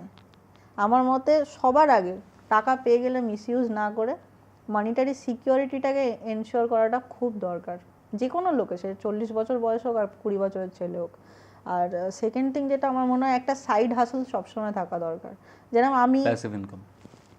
মানে আমি তো এটা তো করি ফুল টাইম, কিন্তু আমি চাকরি আর কোথাও করি না যে কারণে, তবে আমি লেখালেখিটা চালিয়ে যাই। এবং আমার বই খুব বেরিয়েছে। ইচ্ছে, বই তো আছে ছাড়, কিন্তু আমার খুব ইচ্ছে, মানে ছোটবেলা থেকে আগে আমার ইচ্ছে ছিল রাইটার হওয়ার। তো এখন আমি হাতে লিখে স্ক্রিপ্ট বানাই, মোবাইলে বানাই না। আচ্ছা, অনেকে মোবাইলে করে, বাট আমার কি জানি ওর খাতাতেই ভালো লাগে। খাতায় এখানে দেখো, এখানে খাতা দেখো, আমি আমি লিখেছি, আই ওয়াজ কোয়াইট লিখছিলাম। Impressed actually. তো আমি আগে খাতায় লিখে নিই, খাতায় লেখার পর 1 ঘন্টা আমি ফেলে রাখি, এদিক ওদিক ঘুরি, ঘুরে এসে আবার যখন স্ক্রিপ্টটা নিয়ে বসে দেখি অনেক লুপ হোলস আছে, ওগুলোকে আবার ঠিক করি। ফেলে রাখলে দেখবি পরে নিজের মাথাতেই আছে, এটার জায়গায় এটা বলি না, আরো বেটার হবে। এটা আমি করে থাকি। ইম্প্রোভাইজ করার জায়গা থাকে অনেক। হ্যাঁ, তো আমি শুধুমাত্র ভিডিও করি, সেটা তো আমার অবশ্যই ভালোবাসার জায়গা, আর এছাড়াও আমি লেখালেখি করতে খুব ভালোবাসি। তো লেখালেখিটা হচ্ছে আমার সাইড হাসল, যেটাকে আমি আমার মেন হাসল করতে চাই। কোনো না কোনো দিন আমি চাইবো আমার নামের পাশে যেন অথার হিসাবে এই ট্যাগটা আমি জোগাড় করতে পারি। অথর ছিলাম গুপ্তা, অফকোর্স। এখন সোশ্যাল মিডিয়া ইনফ্লুয়েন্সার, ইউটিউবার। আমি নিজেকে ইনফ্লুয়েন্সার বলি না ভাই, তুমি ইনফ্লুয়েন্সার। ঝিকিমিকি টুম্পা বলে আর যাই হোক ইনফ্লুয়েন্স করা যায় না। মজা হতে পারে একটা, তুমি যে বক্তব্যগুলো রাখো, মানে ধরো সোশ্যাল মিডিয়াতে বা ফেসবুকে তো দেখি বা দেখে আসছি, ইনফ্লুয়েন্স করার কি আছে? আমি যেগুলো বলি দেখ সবাই জানে, আমি যেগুলো বলি সেগুলো সবাই আমরাও জানে। কিন্তু জানা কথাটা আরেকজনের থেকে জানতে চাই, এক্স্যাক্টলি সেটাই হয়। তার জন্য কিন্তু তার থেকেই তো আমরা ইনফ্লুয়েন্সার হচ্ছি, জানি কিন্তু জানা কথাই তো জানছি আবার। ইনফ্লুয়েন্স না ভাই, ইনফ্লুয়েন্স কাদের বলবি বলতো? Nelson Mandela is an influencer, Bhagat Singh influencer, Mahatma Gandhi influencer, Netaji Subhas Chandra Bose influencer. আমি ইনফ্লুয়েন্সার? এদের কথায় দেশ বদলেছে, এদের কথায় দেশ এখনো, মানে এদের ভাবধারায় দেশ বদলাচ্ছে এখনো। এদের কোটস গুলো ইউজ হয় যাতে লোক নতুন করে ভাবতে পারে। হ্যাঁ, যেখানে আমাদের ভাবনা শেষ হয়ে যায় আর 5টা মানুষের, তাদের ভাবনাগুলো উঠে আসে যাতে আমরা সেগুলো ফলো করতে পারি। এরা ইনফ্লুয়েন্সার। আমি ঝিকিমিকি টুম্পা, লেপচা, কোমর নাচা এইসব বলে ইনফ্লুয়েন্সার হয়ে যাবো? আমি একদম নিজেকে এটা বলতে চাই না, খুব লজ্জা করে। বাট অনেকে তো বলে সোশ্যাল মিডিয়া ইনফ্লুয়েন্সার। বলতে দে ভাই, মার্ক মাই ওয়ার্ডস, আমার লজ্জা করে। আমি আবার বলছি, আমার লজ্জা করে। I am not an influencer at all. আমি ভিডিও কন্টেন্ট ক্রিয়েটার বলতে নিজেকে খুব ভালোবাসি। একটা জিনিস জানতে চাই, ঠিক আছে, আমার নিজের খুব পার্সোনালি এটা মনে হয়, অনেকে ধরো যখন ইন্টারাকশন করলো, রাস্তায় দেখা হলো, ইন্টারাকশন তো হয়, বা তোমারও হয় নিশ্চয়ই, ডেফিনেটলি হয়। এবার বা ইনস্টাগ্রামে বা ফেসবুকে কেউ মেসেজ করছে যে দাদা বা তোমার ক্ষেত্রে দিদি, আমি তোমার খুব বড় ফ্যান, ঠিক আছে, তোমার সব ভিডিও দেখি, 1 মাসের মধ্যে সব ভিডিও দেখে ফেলেছি, এরকম টাইপের মেসেজ আসে, ঠিক আছে। আমার একটা জায়গায় আমি তোমার এই বক্তব্যের সাথে খুব একমত। যখন কেউ বলে না আমি তোমার ফ্যান বা সামথিং কিছু একটা, আমার খুব কীরকম একটা উইয়ার্ড লাগে। আমার মনে হয় যে ভাই ফ্যান তো শাহরুখ খানের হয়, আমি তোমারটা ধরছি না, বাট আমার মনে হয় ভাই আমার ফ্যান কি করে, ভাই ফ্যান তো শাহরুখ খানের হয়, সালমান খানের হয়। আমার ফ্যান কি না জানি না, আমার মনে হয় যে আমার হাসানোটার লোকে ফ্যান, আমার কথা শুনে যে লোকে হাসে। কারণ দেখ আমার আলাদা কোনো ক্যারিশমা নেই, আমি যখন রাস্তা দিয়ে হাঁটি আমাকে আলাদা করে কিছু লাগবে না যে আরে ভিড়ের মাঝে এটাকে, এটা মনে হবে না আমিও ভিড়, আমি ভিড়েরই একটা পার্ট। হ্যাঁ, আমি ইনক্লুডেড এই ভিড়টায়, আমি ভিড় বানাই। হাওড়ায় যে ভিড়টা তৈরি হয়, বিরক্ত হয় লোকে, যে বিরক্ত হয় সেও ভিড়ের একটা পার্ট, আমিও তাই। কিন্তু হ্যাঁ, যখন কারিনা কাপুর যদি এখন হাওড়ায় বা শিয়ালদায় হেঁটে যায়, দেখবি ট্রেনও ঘুরে দেখাচ্ছে কে এটা, মানুষ তো দেখবি ট্রেনও ঘুরে যাবে কে এটা। ক্যাটরিনা জ্যাকলিন। হ্যাঁ, কারণ এদেরকে ভিড়ে আলাদা করা যায়, আমার সেই ক্যারিজমা নেই ভাই। কি বলছো? ভাট বকে লাভ না না না, তোমাকে যখন আমি বাইকে যাচ্ছিলাম, তুমি হেলমেট ছিল না তোমার, আমি হেলমেট পরেছিলাম, ঠিক আছে, মনে আছে? আমি হেলমেট পরিনি, কেস তো আমি খাবো, আমার বাইকে ছিলে। তো যখন যাচ্ছি সল্টলেকের মধ্যে দিয়ে, তো আমাকে দেখে সবাই হাই করছে, ঠিক আছে, তুমি হাত দেখাচ্ছ অ্যান্ড অল, তো তুমি বলবে যে হ্যাঁ তুমি ডেফিনেটলি ভিড়ের পার্ট, আমিও ভিড়ের পার্ট, কিন্তু ভিড়ের মধ্যে কিন্তু তোমাকে আলাদা করে চিনতে পারে মানুষ। হ্যাঁ, তো আমরা যেখান দিয়ে যাচ্ছিলাম ফুটপাথগুলো অনেক ভিড় ছিল, বিকজ ওটা মনে হয় লাঞ্চ আওয়ার ছিল বা কিছু, লোকজন খেতে বেরিয়েছিল। আমরা ফাঁকা রাস্তায় ছিলাম, তুই হেলমেটে ছিলি, আমি হেলমেট ছাড়া ছিলাম। এবার একটা ফট করে বাইক গেলে অত রোদের মধ্যে কোন পাগল বেরিয়েছে রে, লোকে দেখবে, আমায় দেখেছে এই তোমার ভিডিও দেখি, এটা করতে পারে, সে চিনতে তো পারছে তার মধ্যে ডেফিনেটলি। হ্যাঁ, এবার সারাদিন যদি আমি ঘন্টায় ঘন্টায় এসে ঝিকিমিকি টুম্পা বলি, লোকে চিনতে না চাইলেও চিনতে পারবে, ফ্যাক্ট। ওকে ওকে, হ্যাঁ, আমি বলছি আমি তাতে খুব খুশি হই, বিকজ ভালো লাগে, এটা একটা রেকগনিশন কাজের, যে আমি যেটা করি সেটা লোকের ভালো লাগে, লোকে মজা পায়, পছন্দ করে, এবং তার রিওয়ার্ড হিসেবে আমি এই ভালোবাসাটা পাচ্ছি, ভালো লাগে। এখানে তুমি যেটা বলছিলে গ্লজি ব্যাপারটা, লোকজন চিনতে পারে, জানতে পারে, ভাল লাগে, কন্টেন্ট দেখে অ্যাপ্রিসিয়েট করে। ধরো আমি যখন কারোর সাথে দেখা হলো, বললো কৌস্তব তোমার ওই ঘোষলি কল রেকর্ডিংটা শুনেছিলাম, খুব ভালো লেগেছে, বা কৌস্তব তোমার এই পডকাস্টটা দেখলাম, ভাল লেগেছে, খুব ইনফরমেটিভ ছিল, ডেফিনেটলি শুনতে তো ভালো লাগে। বাট তুমিও জানো, আমিও জানি, আর যে ধরো যারা কন্টেন্ট ক্রিয়েটার, যারা এই পডকাস্টটাও দেখছে, তারাও জানে যে দিনের শেষে আমাদের মধ্যে একটা ইনসিকিউরিটি কাজ করে, যে এই ভিডিওটাতে ভিউ এসছে, পরেরটাতে ভিউ আসবে, তো এরকমটা হয় তোমার সাথে? দেখ আমার ভিডিওতে তো আজকাল ভিউই হয় না। কি বলো তুমি? আরে হ্যাঁ, আমিও মাঝে ভাবছি আমি লাল লাল ঝাল ঝালটা করবো, প্রচুর ভিউ, তারপর দেখলাম না, এত কথা শুনতে হয় কমেন্ট বক্সে, থাক আমি লাল লাল ঝাল ঝাল না করেও প্রচুর কথা শুনছি, এটা করলে আর দেখতে হবে না, বাড়ি এসে কথা বলে যাবে, বাড়িতে এসে কমেন্ট করবে, ফোনে আর করবে না, তো ওটা থেকে বিরত থাকলাম।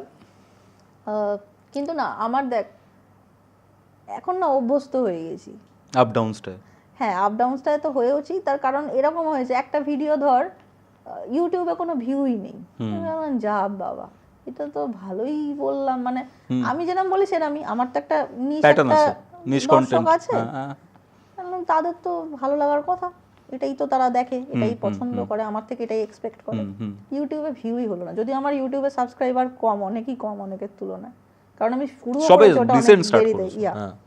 মানে রেগুলারই হয়েছে অনেক পরে, ফেসবুকটাই আমার মেইন ছিল এতদিন, তো আমি যাব বাবা কিছুই হলো না। কিন্তু তার আগে আমার একটা কন্টেন্ট হিট হয়েছে, আমি ভাবলাম ভালোই ভিউ হবে, হলো না।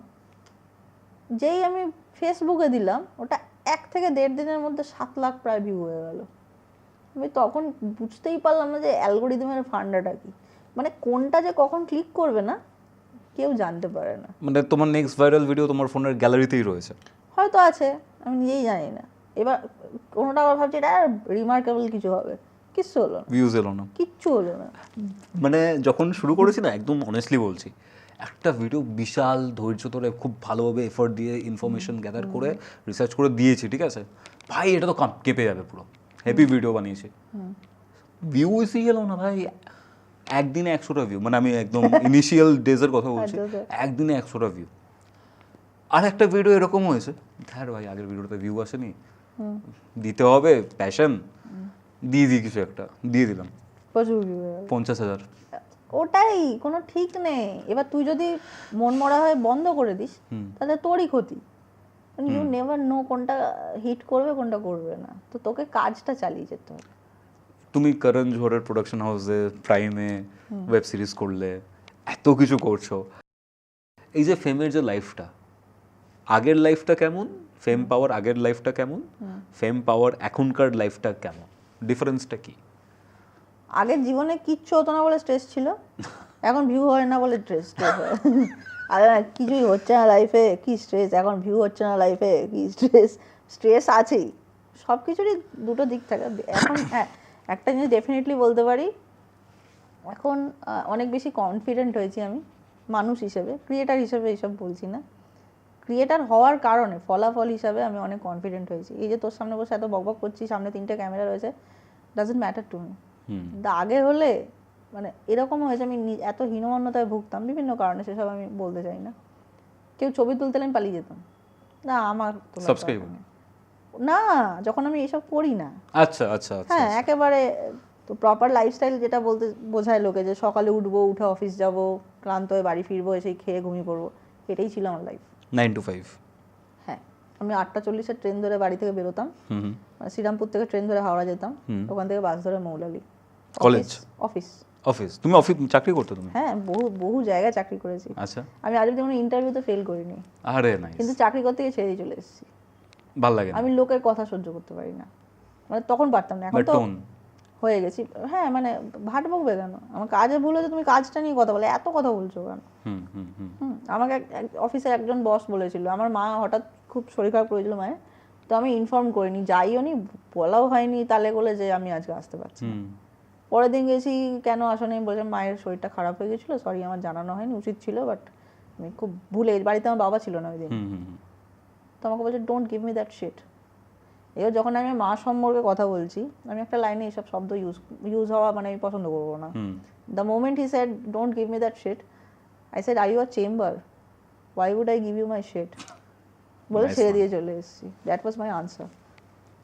তো মানে আমি এরকমই। তো এইসব করার পরে একটা জিনিস বুঝতে পেরেছিলাম যে চাকরি আমার জন্য নয়, কিন্তু আমি ভালো কথা বলতে পারি, তার কারণে আমি ইন্টারভিউতে ফেল করি না।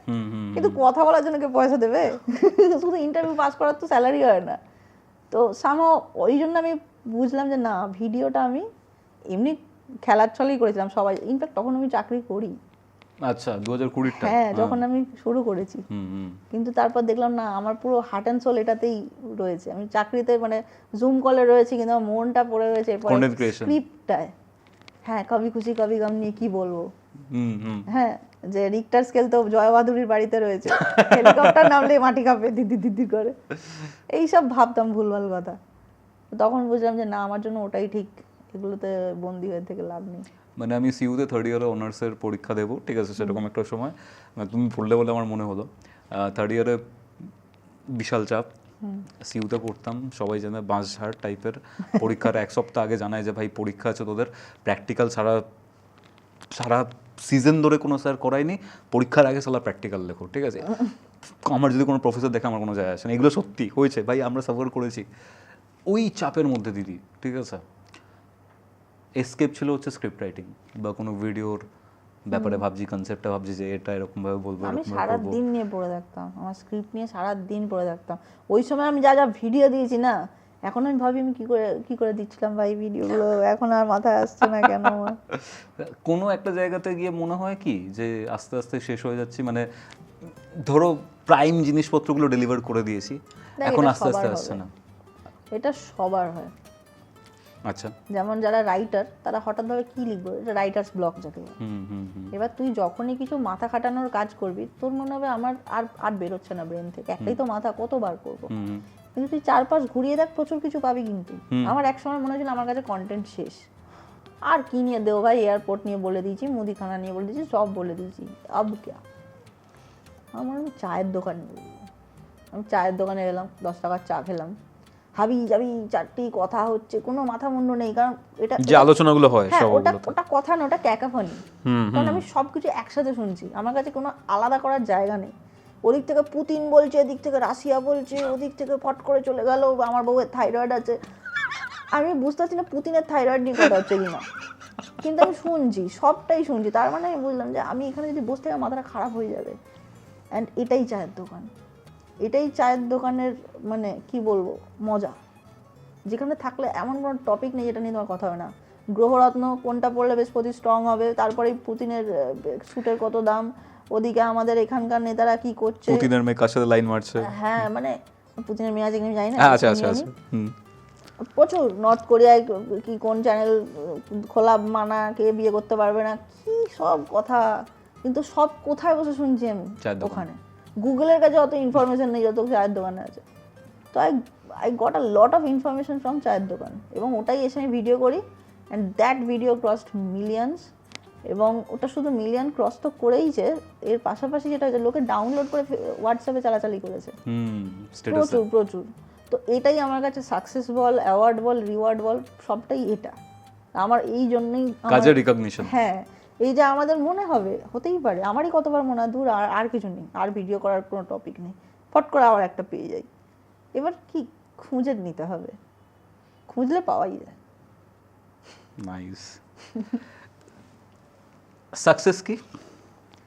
সাকসেস হচ্ছে অনেক বড় কিছু হয়েও আগেরটাতেই থেকে যাওয়া, আগের মানুষটাতে। খুব ডিপ, এটা খুব ডিপ, অ্যাকচুয়ালি ডিপ। আমি এটাই মনে করি।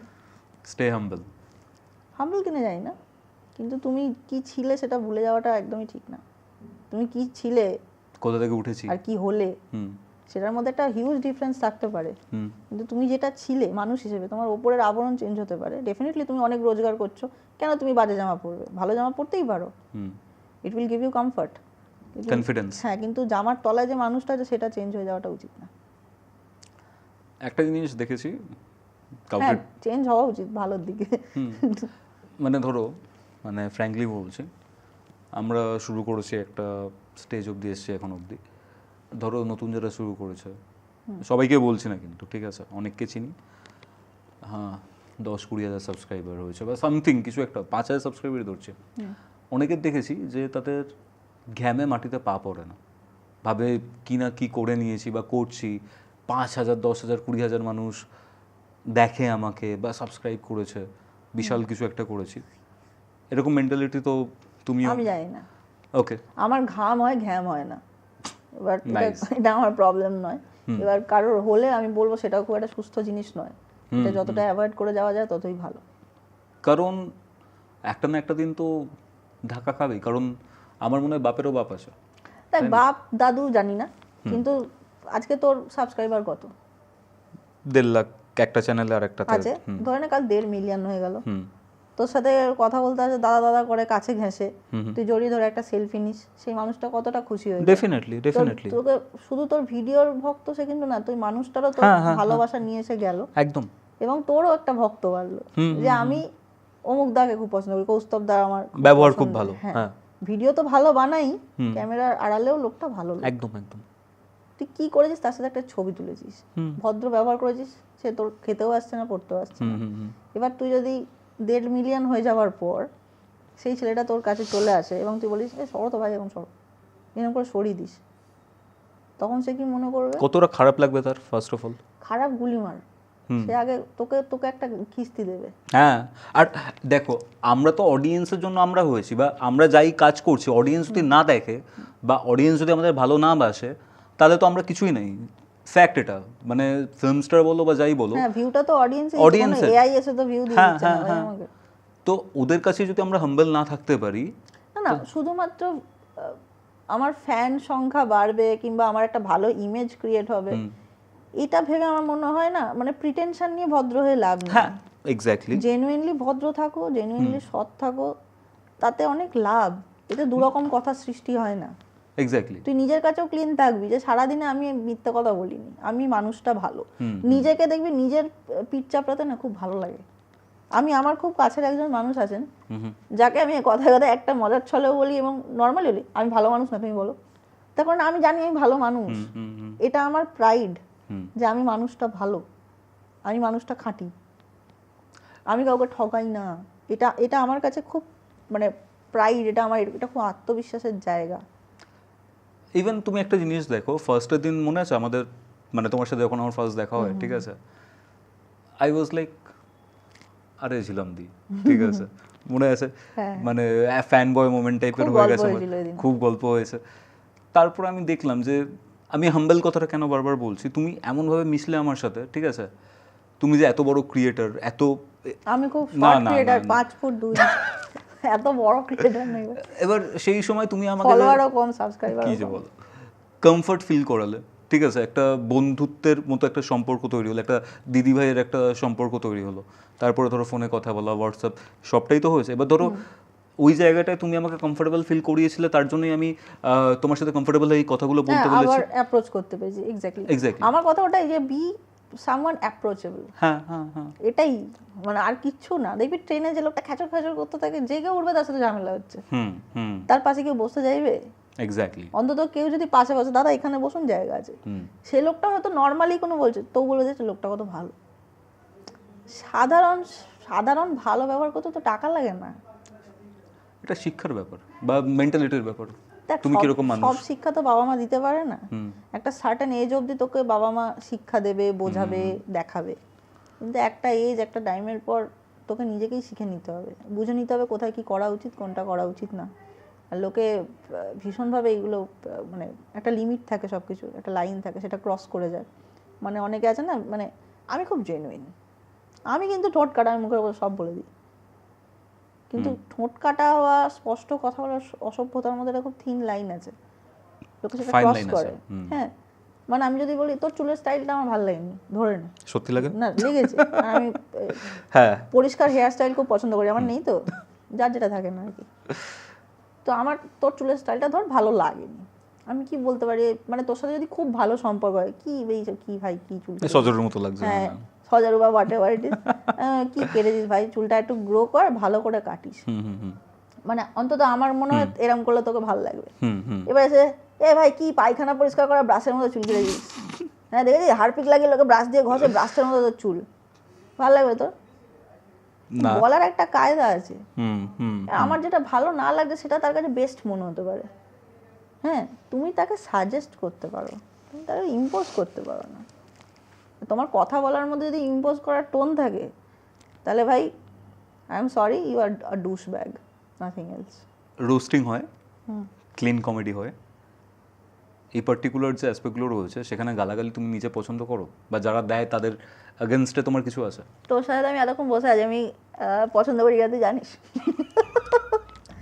অফ ক্যামেরা, বন্ধু বৃত্তে এবং আমার পার্সোনাল যে স্পেস, আমার যে কমফর্ট জোন, সেখানে হ্যাঁ আমি অবশ্যই ভীষণভাবে কমফোর্টেবল।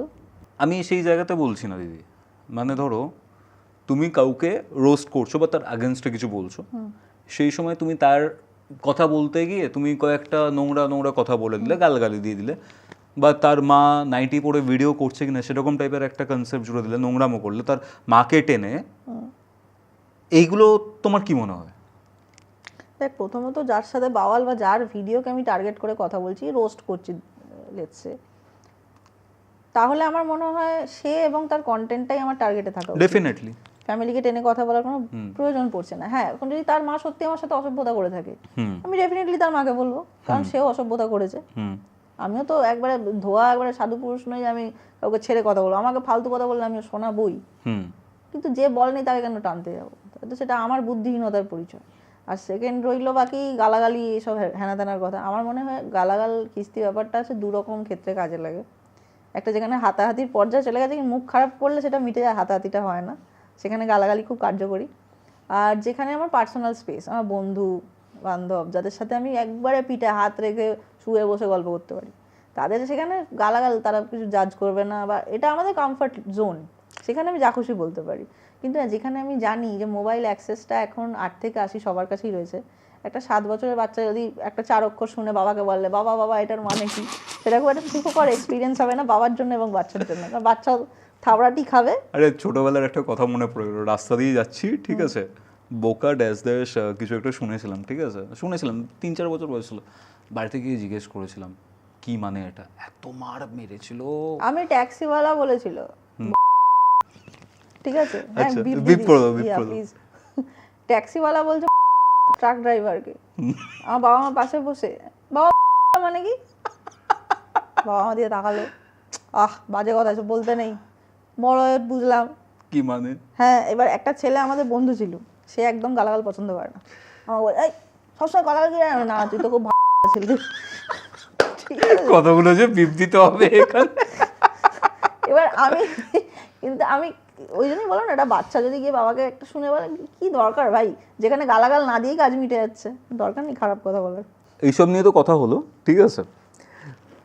একটা জিনিস আমি জানতে চাই, এই যে বাংলা সিরিয়াল আছে যেখানে আমরা দেখি একজনের 5-6টা বিয়ে হয়ে গেছে, গ্রামের ছেলে বা গ্রামের মেয়ে, তার সাথে বিয়ে হচ্ছে একটা শহরের কারুর, শ্বশুরবাড়িতে এসে তাদের স্ট্রাগল, কারুর গলা কেটে যাচ্ছে, তারা গলায় একটা ব্যান্ডেজ মেরে গলাটাকে ঠিক করে কোর্টে এসে কিছু একটা কথোপকথন রাখছেন।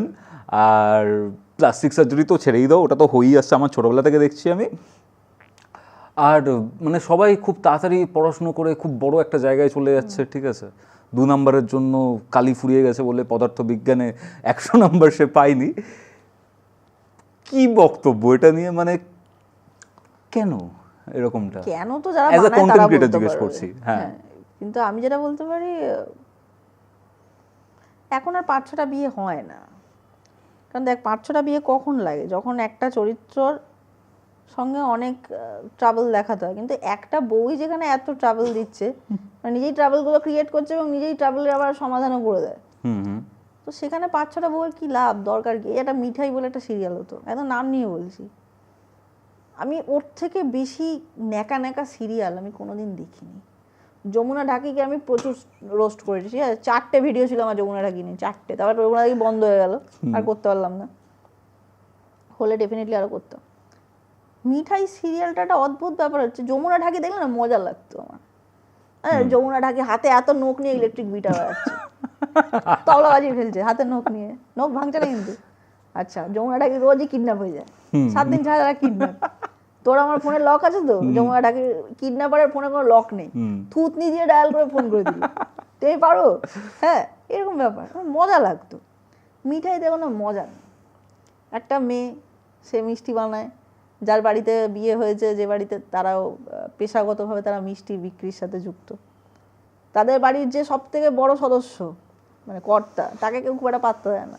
ছেলেদের পাত্তাই দেয় না সিরিয়াল। না না, এখানে যে ছেলেটা সব থেকে ছোট, আবার সিদ্ধার্থ বাংলায় বলা যাবে না, সিড বলতে হবে। সিড মানে তো বীজ হয়, আমি জানি। যাই হোক, বাঙালির ছেলে ঘরে সিড বলে ডাকে। সিডকে নিয়ে সবসময় কি তুষ্ট করে রাখতে হবে, কেন ভাই কি আমি বুঝি না। আর ওই বাড়িতে তো মানে আলাদা আলাদা ভাষায় সবাই কথা বলে, বাংলা সিড ইংলিশ বলে। আচ্ছা, ঠিক আছে, মানে তুই মোটামুটি মিঠাই দেখলে তুই স্পোকেন ইংলিশ শিখেই যাবি, সিড এত ইংলিশ বলে, ঠিক আছে। ওকে। আর মিঠাইয়ের ছেড়ে দে, মিঠাই একটা আলাদা, এটা ন্যাকা ন্যাকা একটা চরিত্র, পাল আত্মীয় স্বজন গোটা বাড়িতে, তোর 5-6টা বউ লাগবে কেন? বেনারসি পরে রাতে ঘুমোতে যান না না, সেসব আমি দেখতাম, বিরক্ত লাগতো আমার। এত ভাই বোন, শালা শালি, ননদ, যা, ভাইপো ভাইজি, সব ওই একটা বাড়িতেই থাকি, মানে পুরো রংমহল পুরো। আর ওদিকে একটা পুলিশ, সে ওই বাড়ির মেয়ের সাথে নাকি প্রেম করবে কি করবে না ঠিক করে উঠতে পারছে না। পুলিশের কাজ হচ্ছে থানায় থাকা, সে বোধহয় এসিপি বা ডিএসপি কিছু আরও বড় দায়িত্ব, সে সারাদিন মিঠাই শ্বশুর বাড়িতে পড়ে থাকে।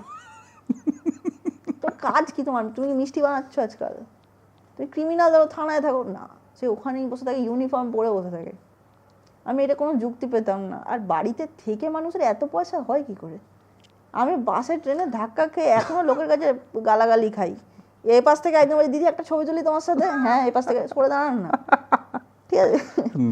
কিন্তু এরা ঘরে থেকে কোটি কোটি টাকা, আর কোনোদিন দেখবি না লাখে কথা বলছে, কোটি কোটি টাকার ব্যবসা।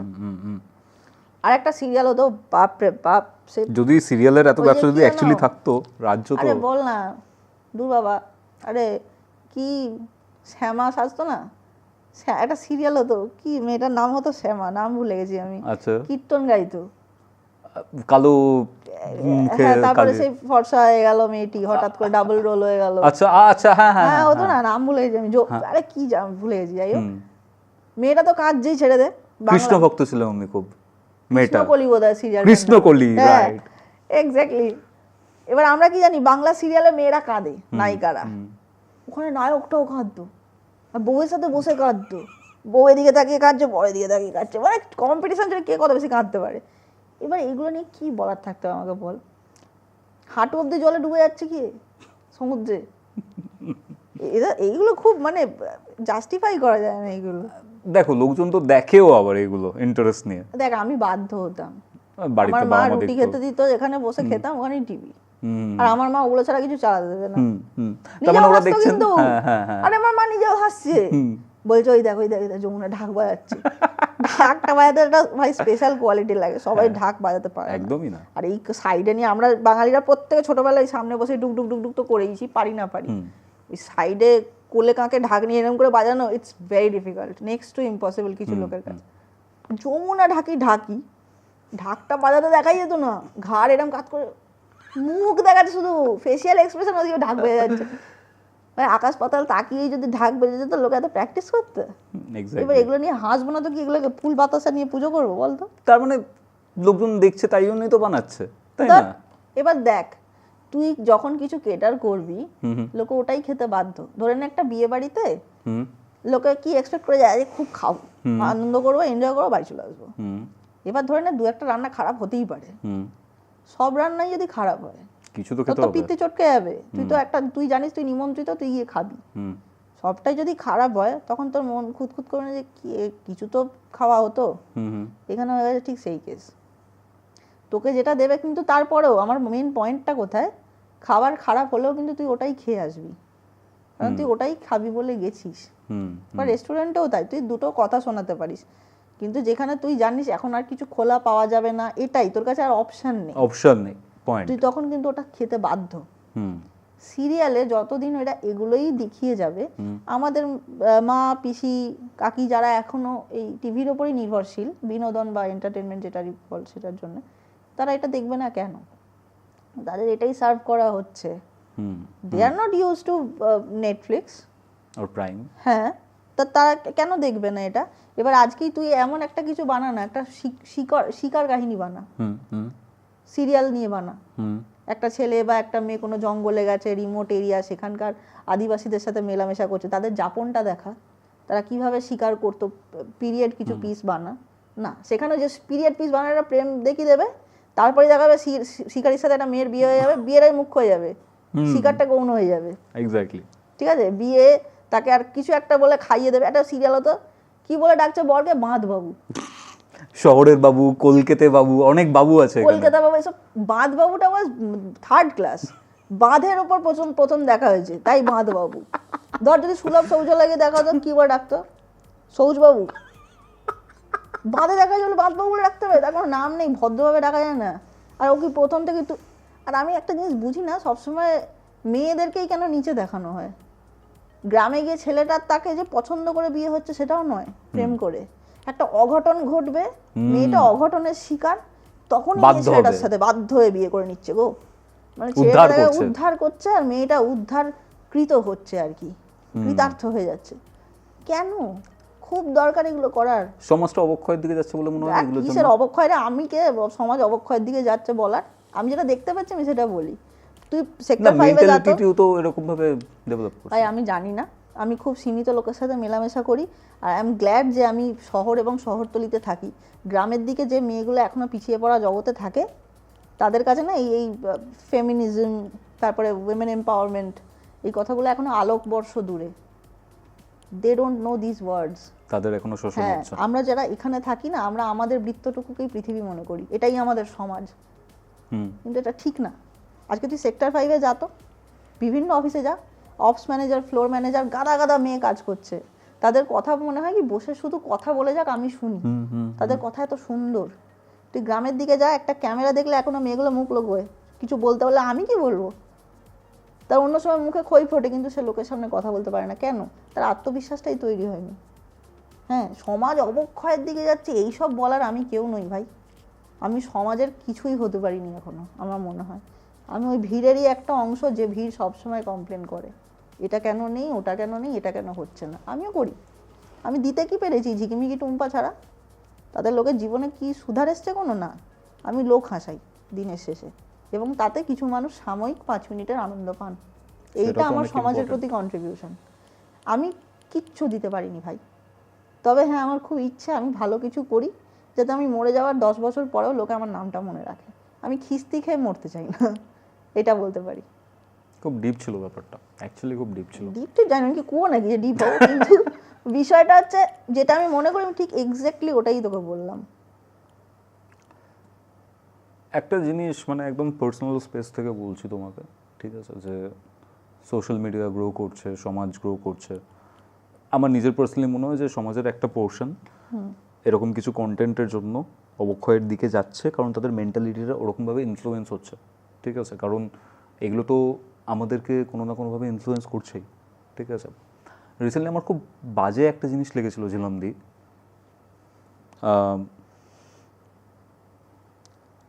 আমাদের এই ফিল্ডের কন্টেন্ট ক্রিয়েটর, খুব নাম তার, খুব ভালো একজন মানুষ, কারণ তাকে আমি পার্সোনালি চিনি, তুমিও চেনো, কথাও হয়।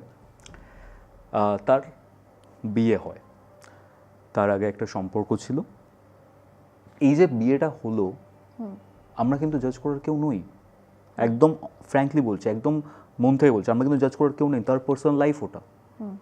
কিন্তু সোশ্যাল মিডিয়ার কিছু অংশ, কিছু অডিয়েন্সের কিছু অংশ তাদের ওপর এত নোংরাভাবে অ্যাটাক করলো।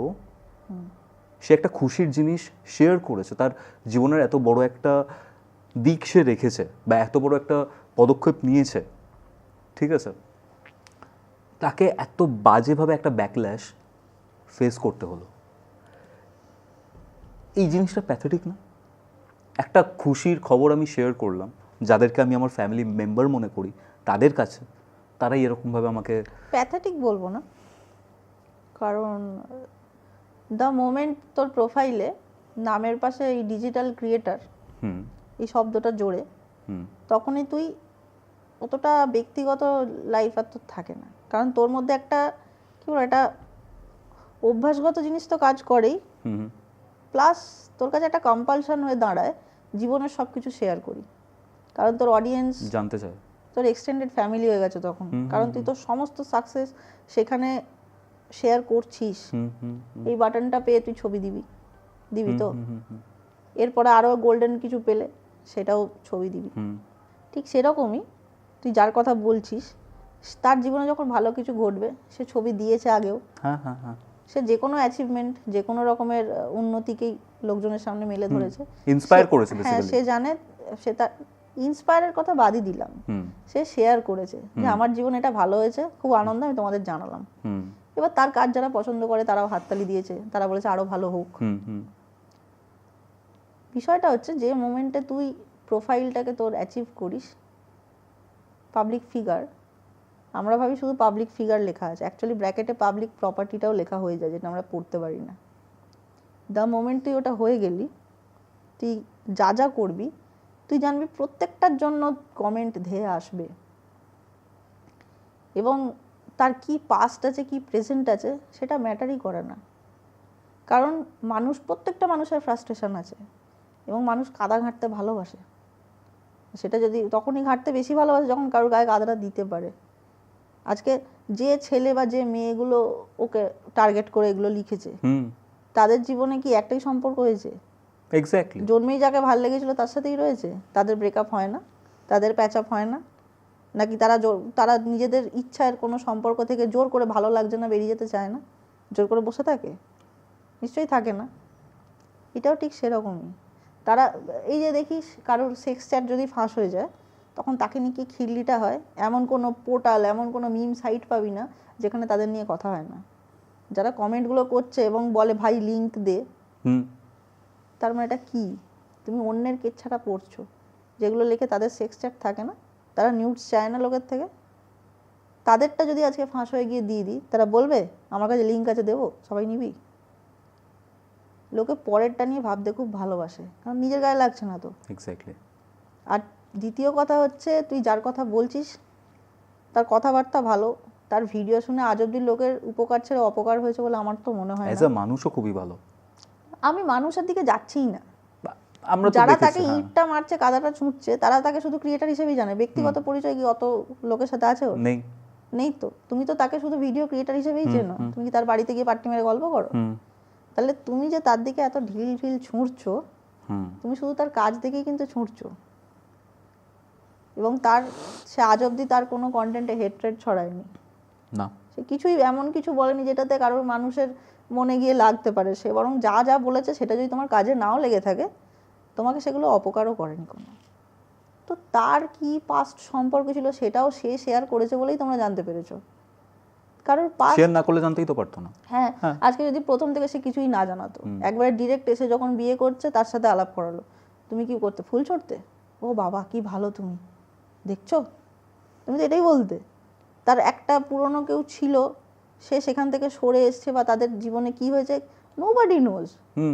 সে যখন নিজেই আবার তোমাদের এই খবরটাও দিচ্ছে যে না আমি নতুন করে কারোর সাথে এগিয়েছি এবং এগোতে চাইছি, সেখানে তোমরা এসে এত গালাগালি দেওয়ার কে ভাই? নোংরা নোংরা গালাগালি। হ্যাঁ, খুব জোর, যেহেতু বললাম পাবলিক ফিগার মানে পাবলিক প্রপার্টিও, খুব জোর তুমি এটা বলতে পারো যে দাদা একটা তো আমরা জানতাম, সেটা কি হলো, তোমরা তোমাদের কনসার্ন দেখাতে পারো। আমি বলছি না পারো না, এরকম নোংরা ভাবে এভাবে কাউকে মানে ব্যাশ করার কোনো মানে হয় না। সে যখন একটা সুখবর দিচ্ছে তার কাছে সেটা খুব বড় একটা ইভেন্ট, জীবনের লাইফের একটা বড় event। একটা বিরাট বড় সে ডিসিশন নিয়েছে, সেটা শেয়ার করছে তোমাদের সাথে বিকজ সে তোমাদের গুরুত্ব দেয়, তাই তুমি সেখানে যে ব্যাশ করছো, নট ডান। মানে যখন আমি দেখছিলাম, ঠিক আছে, আমি তো হোয়াটসঅ্যাপ স্ট্যাটাসে দেখেছি আগে, তারপর আমি খুব ভালো লেগেছিলো, অ্যাকচুয়ালি ভালো লেগেছিলো যে নতুন করে আবার একটা শুরু হয়েছে। ফেসবুকে গিয়ে দেখলাম, লাভ রিঅ্যাক্ট করে কংগ্রেটস জানালাম। তারপর যখন কমেন্টসগুলো দেখতে শুরু করলাম না, মানে সিরিয়াসলি বলছি খারাপ লেগেছিল। একজন ক্রিয়েটারকে নিয়ে তার পার্সোনাল লাইফ এবং ওনাকে নিয়ে বলছেই, তার সাথে সাথে দিদি সম্পর্কেও যেরকমভাবে যে ওয়ার্ডগুলো ইউজ করা হয়েছে তুমি নিজেও দেখেছো, ইভেন আমরা কথাও বলছিলাম যে এত নোংরা। এক্স্যাক্টলি, খারাপ লাগে একটা জায়গাতে। যে কি করবি খারাপ লেগে, জানি না কি করবো। ওই জন্য আমি না সাহস করে আমার বাবা মার ছবি কোনোদিন আমার পেজে দিতে পারিনি।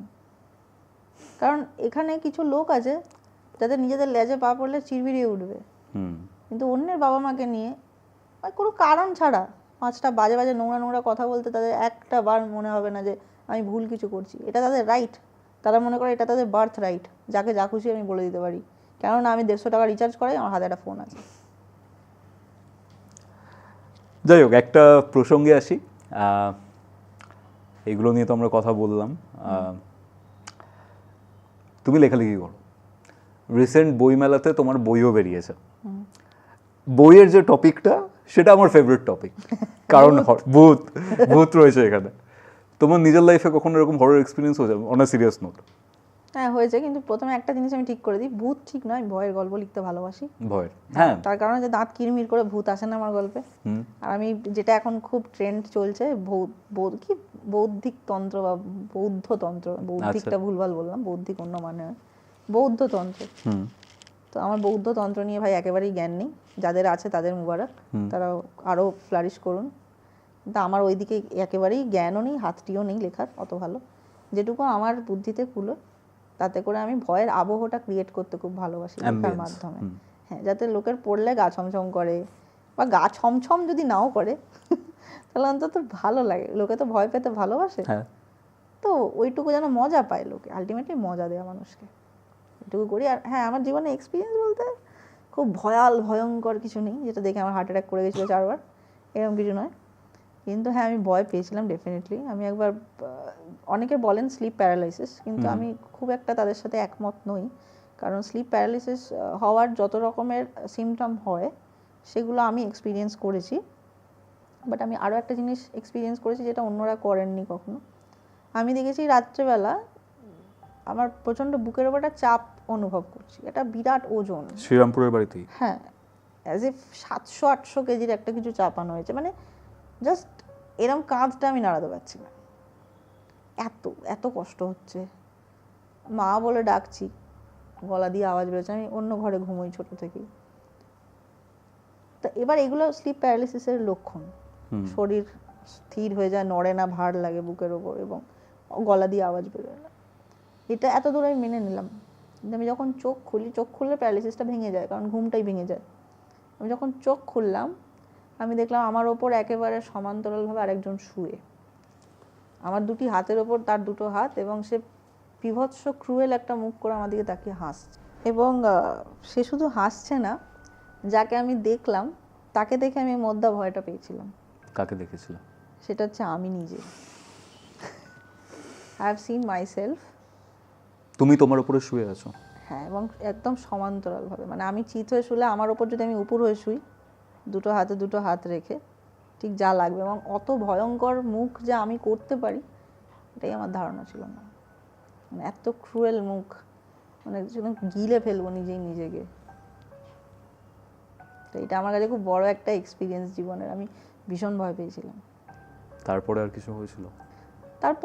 তারপরে তো নিজেকে সরানোর চেষ্টা করলাম, সেটাই পারছিলাম না। এবং তারপরে আবার যখন চোখ বুজে আমি চোখ খুলি, তখন আর কিছু ছিল না, ভ্যানিশ। তারপর আমার বেড সুইচ জ্বাললাম, আলো জ্বেলে অনেকটা জল খেলাম কত করে, দিয়ে জোরে গলায় বললাম যে কেউ থাকলে এইবার আয়, আলো জ্বেলেছি। তো আর কেউ আসেনি। 5 মিনিট চুপ করে বসে রইলাম। খুব ভয় লাগছিল তখনও। মুখে চোখে জল দিলাম, পুরো ঘেমে গেছিলাম। মানে আর তখন না এরম পাগলের মতো গরমটা পড়তো না, নর্মাল গরম পড়তো, বাট কত এরম বছর না। আগের ঘটনা?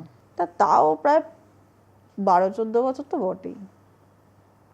বয়সটা আর একটু কমও ছিল। 12-14 না, বছর 8 তো হবেই আরামসে। হ্যাঁ, বছর 8 হবে, 12-14টা হবে। তো তখন না, বছর 8 কি বলছি, হ্যাঁ বছর 8 হবে। তো আমি প্রচণ্ড ভয় পেয়েছিলাম। এত ঘাম হয়েছে আমার, আমি দেখছি আমি মানে জল কাটছে মনে হচ্ছে শরীর থেকে, এত ভয় পেয়েছিলাম। তো সেই ওইটা। আর আরেকটা জিনিস হয়েছিল, ওটা আমার একটু ছোটোবেলায়, তখন আমি কত 12, 13, 14 বছর বয়স আমার। আমি বসে কার্টুন দেখছি, আমার বাড়িতে কেউ নেই। 3তলা বাড়িটা আমাদের পোর্শন, কাকার 1তলা বাড়ি সামনে। তখন কাকা সবে বাড়িটা করেছে, বাড়িটা বড় হয়নি। তো আমাদের দুটো বাড়ির মধ্যে একটা কমন প্যাসেজ ছিল, এবং আমার দাদু মারা গিয়েছিলেন তখন। মা বাবা কাকা কাকিমা সবাই গেছে আত্মীয়দের কার্ড দিতে, ওই শ্রাদ্ধের কাজের কার্ড। আমি একাই ছিলাম। যিনি আমার সঙ্গে ছিলেন একজন হাউস হেল্প, ওই পিসি আমাকে বললেন যে আমার ছেলেকে চাবি দিয়ে আসতে ভুলে গেছি পাশের বাড়িতে, ছেলেটা পড়ে এসে দাঁড়িয়ে থাকবে, ঘরে ঢুকতে পারবে না, আমি চাবিটা দিয়ে আসি, তুই একটু বস, একা থাকতে পারবি তো? হ্যাঁ তুমি যাও।